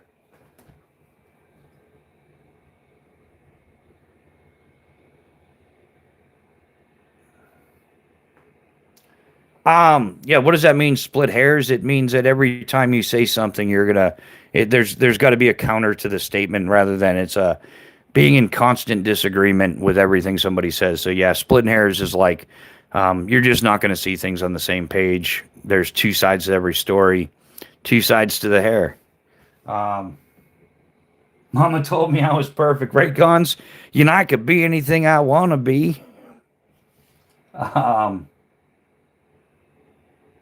oh, yeah, we've had all kinds of crazy stuff out. Yeah, this is a right in the rain. It holds index cards.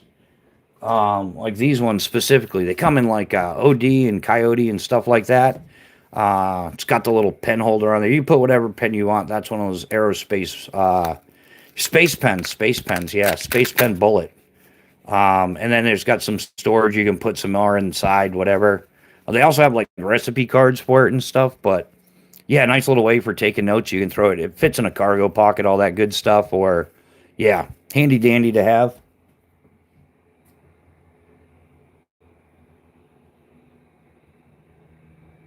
Solid. What's happening, man? How you doing? Welcome to the chat.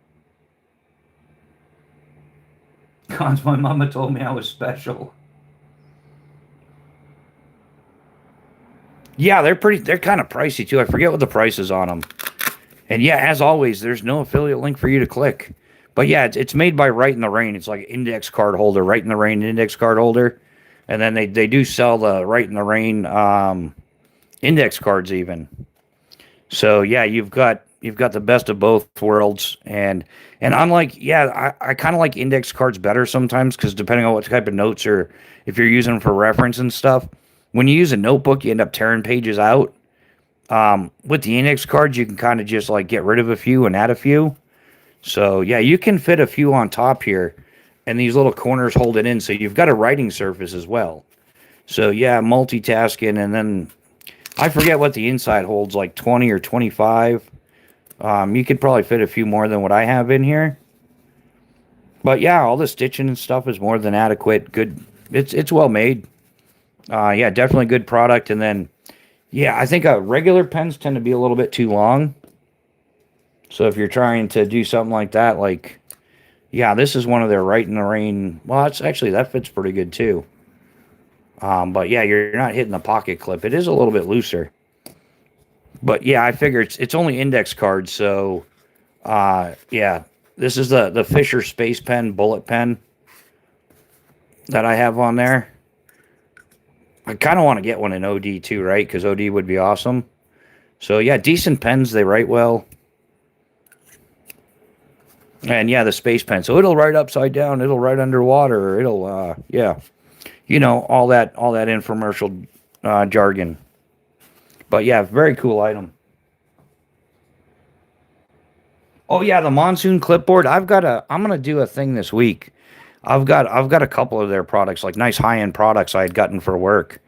But yeah, ended up not really using them because got put out of business in 2020.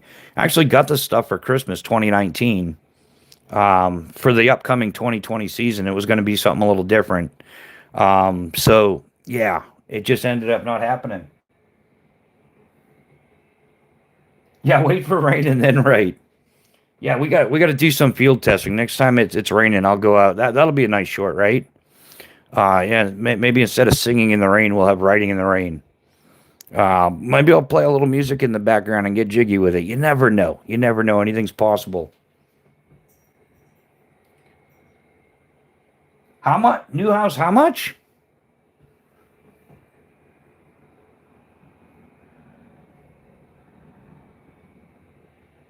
For for this? No, that's not how much it is. You mean for the clipboard thing?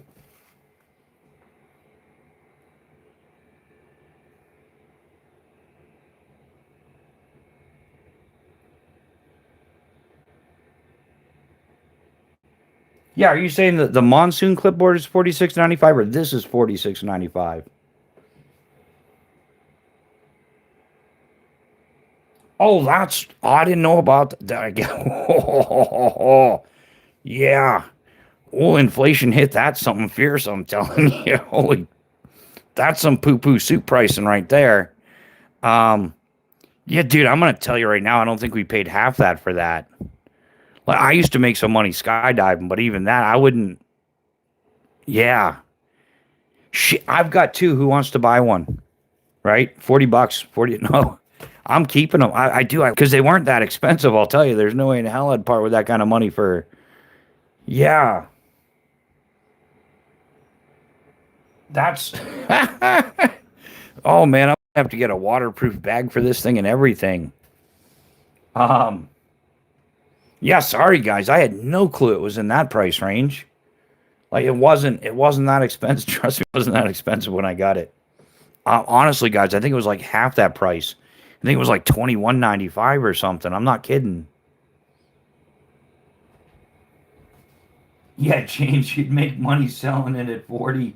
No, I'm not kidding. Yeah, guys, sorry about that. Hey man, but hey man, now we got some Gucci flair going on the channel. Like, man, even our index card holder is like super bling. That is absolutely insane. Really? At that price, it should come with a bottle of lube, if you know what I mean. Jeez.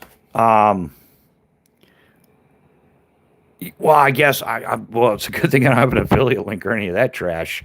Um, yeah, see, that's why you got to be careful with that stuff. Like if I had some affiliate thing going on and I'm like, the price is trash, then they're gonna not pay you. But yeah, man, at the price, I know we didn't pay that much, man. Because like I said, I got two of them. Like they were like $20 or something, 21.95 maybe. I don't know. Definitely wasn't that much.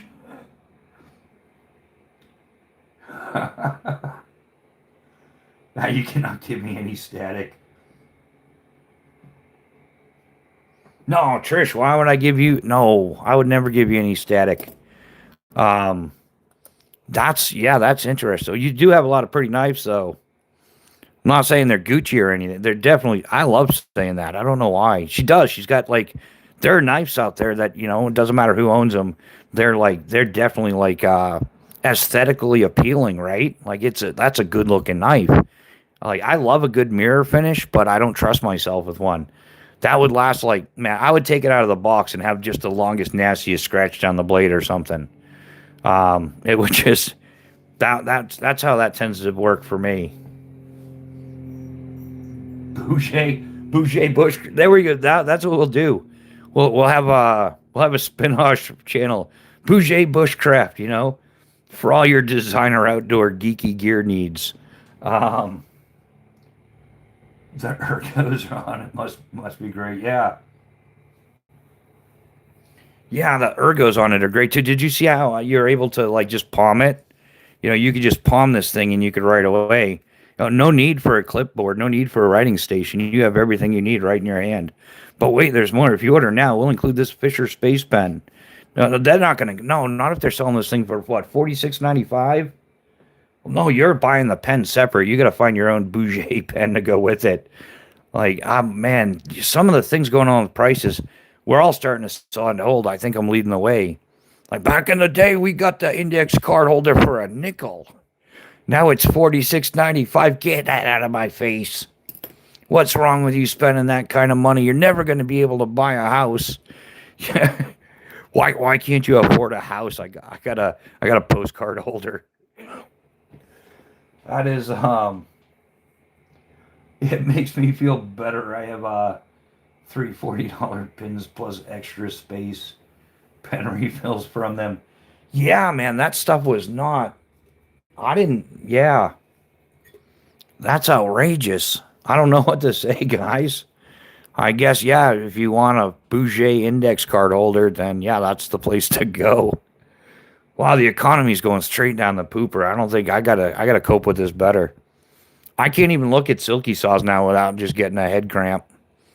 Like I get the forehead vein going and finger starts twitching or something. Like, that's what's wrong with the world. Those saws were not that much money 3 months ago. Oh my god. I'm gonna have to start selling, like, plasma or something. to Wow.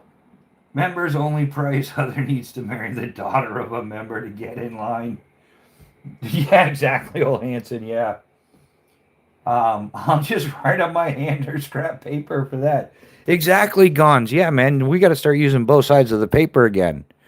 Like, yeah, you got to just put a big X on the side of the printer paper, whatever you're not using anymore, flip it over. Like, yeah, this economy, we can't even afford paper. I don't even want to know how much Write in the Rain paper costs now. Because I would cringe at it like years ago. I'd be like, oh, yeah, but you got to get it. It's expensive for a notepad or some 3-ring binder paper. That's kind of expensive. I don't even think I want to know now. The index define cheap though. Like, if you're paying more than 59 cents for 50 index cards, you're paying too much, right? Being a chunk of 2x4 is my notepad. Yeah. B&A, you got the square pencil too. You sharpen it in like half a second. Like, you just go, there's some wood chips flying, and you're like, I got a sharp pencil again. Dude, I love the square pencil. I don't know why they didn't start using them earlier. Like, round pencils roll off the table, square ones do not. Like, it's like, I'm not a rocket. Well, I am a rocket scientist, but an aerospace engineer. But yeah, you don't have to have that degree to know that makes sense. Like, the square pencil is going to stop rolling off the desk. But here's the problem. If you had a square pencil back in the day instead of a round pencil, you wouldn't have been able to pass the note to the person next to you if the pencil didn't roll off the table, right? Ah, yeah. I know they send text messages now, but those that know, you know what I'm talking about. Everybody had the high school girlfriend that, like, folded up the piece of paper so that it was like a complicated puzzle to take apart. And people would sneak it around, or when the teacher wasn't looking, you'd throw it like a Chinese throwing star. Sorry, like a shuriken. You'd shuriken across the room, bounce it off her big 80s, what's that, that damn Aquanet, right? Yeah, that big Aquanet hairdo, right? You'd end up bouncing the note off her Aquanet hairdo. And then somebody would scramble for it on the floor before the teacher caught it, because if the teacher caught it, she's going to read it to the entire classroom, and you were going to sound like an idiot. I'm not a doctor, but I know round things roll. Exactly, Gonzo. Yeah, we figured this out. No PhD required. Spend so much at the lumberyard every year, you think they'd give me a few pencils. No way. There's nothing free anymore, B&A. Yeah, you're paying for the pencils, man. You get nice pencils? Like, legit, you buy your favorite brand pencils, or you just get whatever? Like, I haven't seen Canon yet this morning, but Canon has DeWalt crayons. I didn't even know this was a thing. He was excited about it. He sent me a picture. It was around lunchtime. And so he had a handful of these giant oversized DeWalt red crayons. So I was like, hey, thanks for sending me a picture of your lunch, dude. Enjoy. But yeah, those are probably like $5 crayons, man. Canon's living big.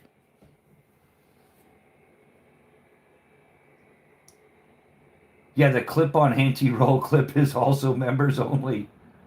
Yeah, membership has its privileges. We're working on that too. Yeah, I just need like I said, nothing 100 million views won't fix.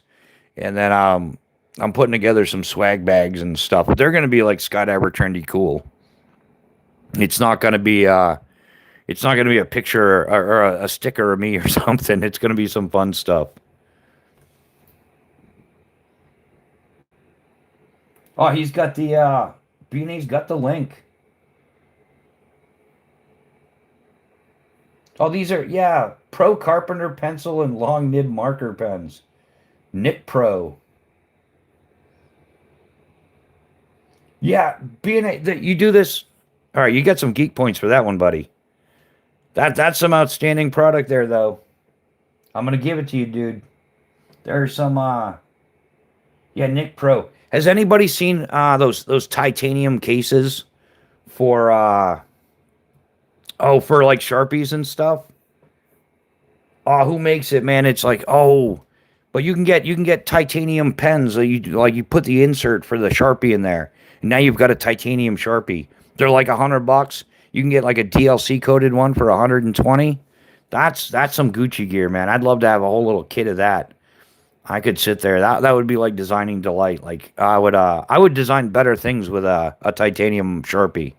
They have one for a highlighter as well. Nothing works on verts. Oh yeah. No, it's but if you're on your TV or something, I think it works, or your laptop.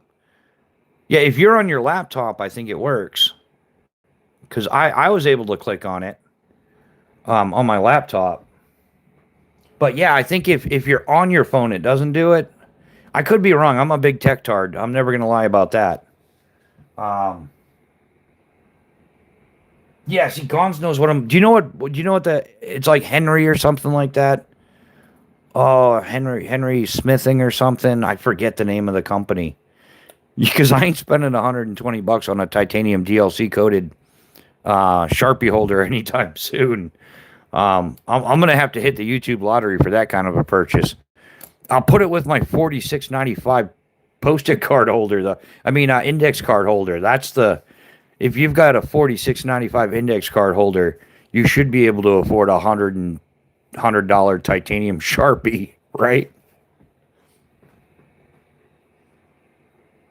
Oh, TV phone. So yeah, but you're on your phone and then you're casting it to your television, right? Yeah, I have mine my laptop that goes it's like HDMI connected to my television.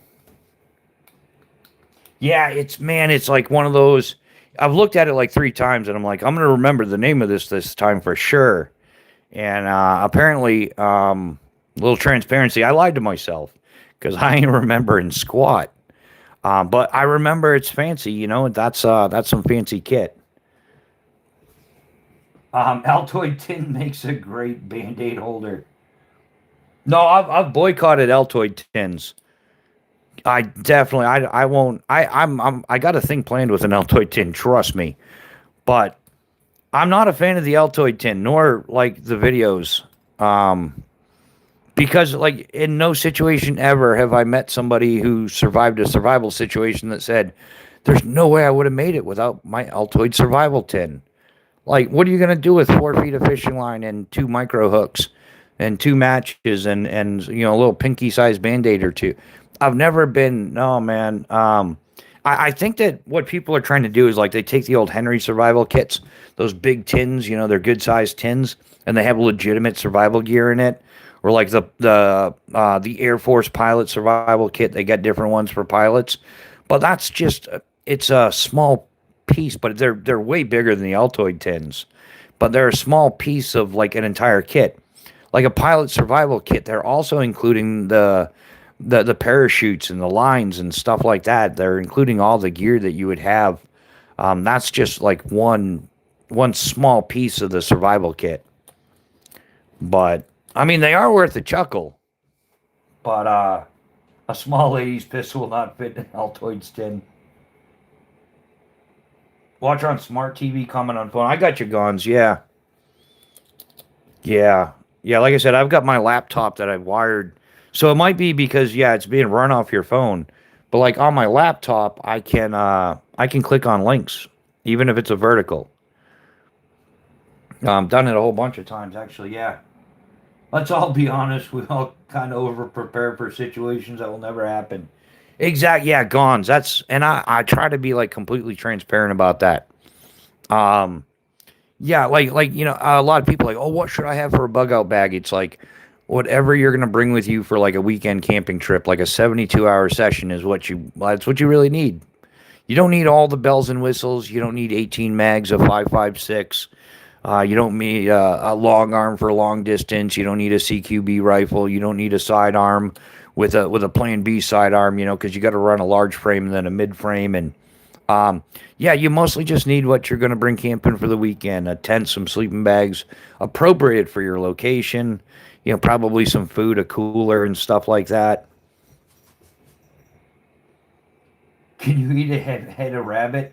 No, yeah. Oh, what's the they used to call those gut guns or stomach guns, like the little derringers and stuff. They're not meant to shoot 25 feet. Most of those things happen within 10 feet. So it's literally designed like if you're the same way you would go like just bam like this far away, bam. Yeah, they're not really all hands, and that's why I made a backpack 12 gauge. Yeah, I have so many backups for my backups. I know, right? Gons, it's fun though, man. It is fun. It's redundancy on top of redundancy because no, I could build this kit better, really. And then you kind of build it and you're like, oh man, they just came out with the silky Kuro. Like I totally want one of those. And of course, Miss Bushcraft bought me one. Um, yeah, man, it just happens. It's like a sickness, man. It's a lot of gear geeks have this problem. I admit to my problem. I even, yeah, when Mrs. Bushcraft and I started, we were getting together and stuff, and she came down to DeLand, Florida. We were gonna drive up from DeLand, and I was like, "Oh yeah, I gotta tell you something else." And she's like, "What?" Like, like I gotta tell you something you might not want to hear. Um, but I have a problem with backpacks. I like to buy backpacks and build out kits, and then sometimes I sell them. Sometimes whatever, I like to buy backpacks. I like to see how they're made. I like to look at the stitching. Are they bar tacking it in the right places, the right angles? Is it just a pretty bar tack, or does it make it structurally more strong? So yeah, and then there's a new backpack out. I wonder if they're making crap or good stuff. I'd like to check that out. We're like, why have one tarp? Same thing with the tarps. How much is what's the overall pack volume of the tarp? Parachute. I almost said parachute because that's usually where it matters most. But yeah, what's the pack volume? How long is it going to last? What kind of materials are they using? Is it like something that's going to last a long time, or is it something I'm going to be fixing repeatedly? Like how long can I trust this for? Is it going to last a long time? Like, can I go out for 30 days or 6 months? Is it UV protected? Because nothing destroys nylon faster than UV deterioration. Yeah, you can put all the wear and tear on it. You can roll around on it. You can stretch it out. You can do all kinds of stuff. But the number one destroyer of your nylon product is going to be the sun. UV deterioration rapidly destroys nylon. My local shop sells Maxpedition. They any good? Maxpedition is bomb-proof, man. Yeah, Maxpedition makes great stuff. Um, yeah, all their sewing is good. The only thing that bugs me about Maxpedition, this bugs me like till there's no tomorrow, is the I hate it. The stitching. It's not the quality of the stitching, it's the damn color of the stitching with their black gear. Contrast stitching is what it's called. I never do it. I don't agree with it. It only looks good on like leather sheaths, but their black gear for some reason I have to go over it with a Sharpie, otherwise I get the brain pain. Well, I'm not lying either, guys. Yeah, Maxpedition black product. See, this is actually white stitching, man. But I went over it with a Sharpie, like all over everything, man. But as far as their stitching goes, man, it's quality stitching. It's quality materials. They do a good job, and it's like 1,000 denier too, so it's gonna last forever, man. Yeah, they're using YKK zips on everything as well. Yeah, Maxpedition is well made, underrated. Everybody got into that new like thermo mold stuff. You know what I'm talking about? Where it's like everything's got to be like a foam case shaped thing, like it's rigid pouch and stuff. But yeah, Maxpedition makes awesome. I've done lots of different bug out bags with the Falcon 3, the Falcon 2. Oh, dude, I did an awesome one. They're Wolf Gray, the Falcon 2 and Wolf Gray, man. I did a build out of that. I gave it to my buddy Snickers. Yeah, that was a good time. I hope to find some rubber paint that sticks on nylon and polyester. Old Hanson, that you can get it already done like that. They have like you can get it's like comes like 48 inches wide. They've got it in like black, coyote, OD, like all kinds of different colors. It's where's my chest rig? Yeah, it's this rubberized tab thing like Full Tank Tactical uses it on their pull tabs on their chest rig, but it's like it's a rubberized. This is only like a 1 inch wide, but you can get entire like sheets of it. It's pricey. Um, we were using some of it in wingsuits for a while. It's also non-porous, so if it's waterproof, it's typically airtight as well. So yeah, you can get that. Like you don't have to make it; you can buy it. The process, I'd imagine, like finding a paint and painting it, you're gonna have all kinds of indiscrepancies trying to do like a home solution version of it. Which what backpack do I like? I don't know, man. There's a few that I like, but I'm kind of like priced out of them. Yeah, Full Tank Tactical has some good stuff. I do like if you're looking for day packs and stuff, Maxpedition makes good stuff. I'm looking into some Everly stock as well as kind of like a like a more budget minded 500 denier. I'm looking at the Fallout 3000 and 2000, as well as some of their day packs and stuff. Yeah, Gons, I need a backpack for my PCC. Yeah, yeah, who else makes is oh man, yeah, I'm brain farting. Um yeah, Everly stock definitely has some good stuff. Yeah, there's some other ones, but some of them get crazy expensive. If I'm buying black, I want it to be black. Yeah, exactly, new house. Yeah, I don't like the contrast stitching. That drove me nuts. I literally went over tons of it with a Sharpie.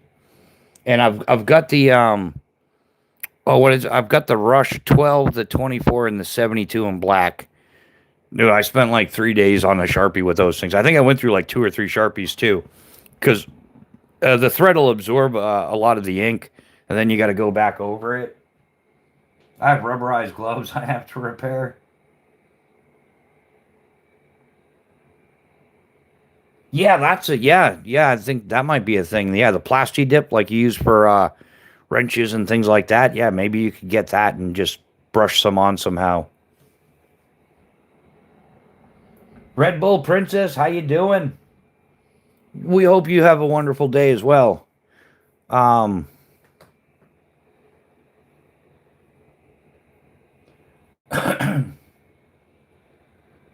yeah, yeah, that's what I think, all Hanson. Yeah, the plasti dip. That stuff's fun too. You can use it for like rope ends and everything as well.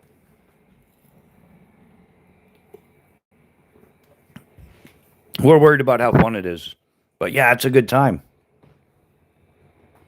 Yeah, new house. How does that plasti dip stuff work for lock picks? Like, have you plasti dipped the lock picks to some degree? I've seen some out there, but yeah, if I can patch light leaks in the bellows of Graflex cameras with it, that's a bonus.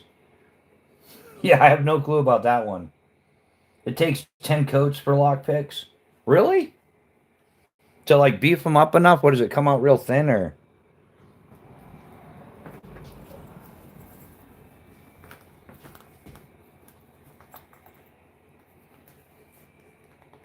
Oh, how are we doing? Yeah, buddy.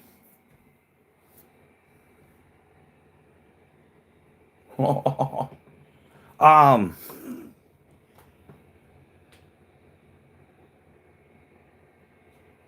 but yeah, that got real interesting. Anyhow, guys, I think yeah, so we just went a smidge over our 2 hour mark. We're at about 3.5 hours. And this one time at Skydive Camp, man, God, yeah, we've been rolling on this one. But yeah, guys, I'm gonna wrap this one up. Yeah, I guess it's brunch time. I'm gonna grab a little lunch. But yeah, hey, thanks everybody for hanging out. Definitely appreciate you being here. This was a longer chat. Yeah, like yeah, a smidge over the 2 hour mark at 3.5 hours. It's amazing how that happens. Um, I just opened an energy drink. Yeah, I've got one going too. That's what it is. I probably like started hitting the monster, and then it just. Hey guys, it's Ricky Bobby. Ricky Bobby's going to be here for round two. Um, But yeah, Trish, thanks for hanging out. We enjoyed everybody being here. B&A, Newhouse Lock and Key, Ole Hansen, Red Bull Princess. Yeah, so many people were in here today. That is absolutely awesome. Thanks for hanging out, everybody. We definitely appreciate you being here. Special thanks to our moderators for keeping the trash out of the chat, although today was pretty laid back. I wonder why that is. We'll figure it out, though. Thanks to all our channel members. Without you, you're definitely helping finance this shit show. But we're moving on up, and yeah, thanks to all the subscribers. Definitely the foundation, the backbone of the channel, and thanks to all the Pastor Threes, and thanks especially to the trolls. Thanks for your clicks. Thanks for your watch time. It all adds up. We appreciate you guys. But we'll see you sooner than later, no doubt. I'll be posting some more lives this week, some more shorts, and we're figuring out. But everybody have an awesome day. Stay safe out there. Keep your head on a swivel. Stay alert. Stay alive. Stay frosty, guys. We'll see you on the next one.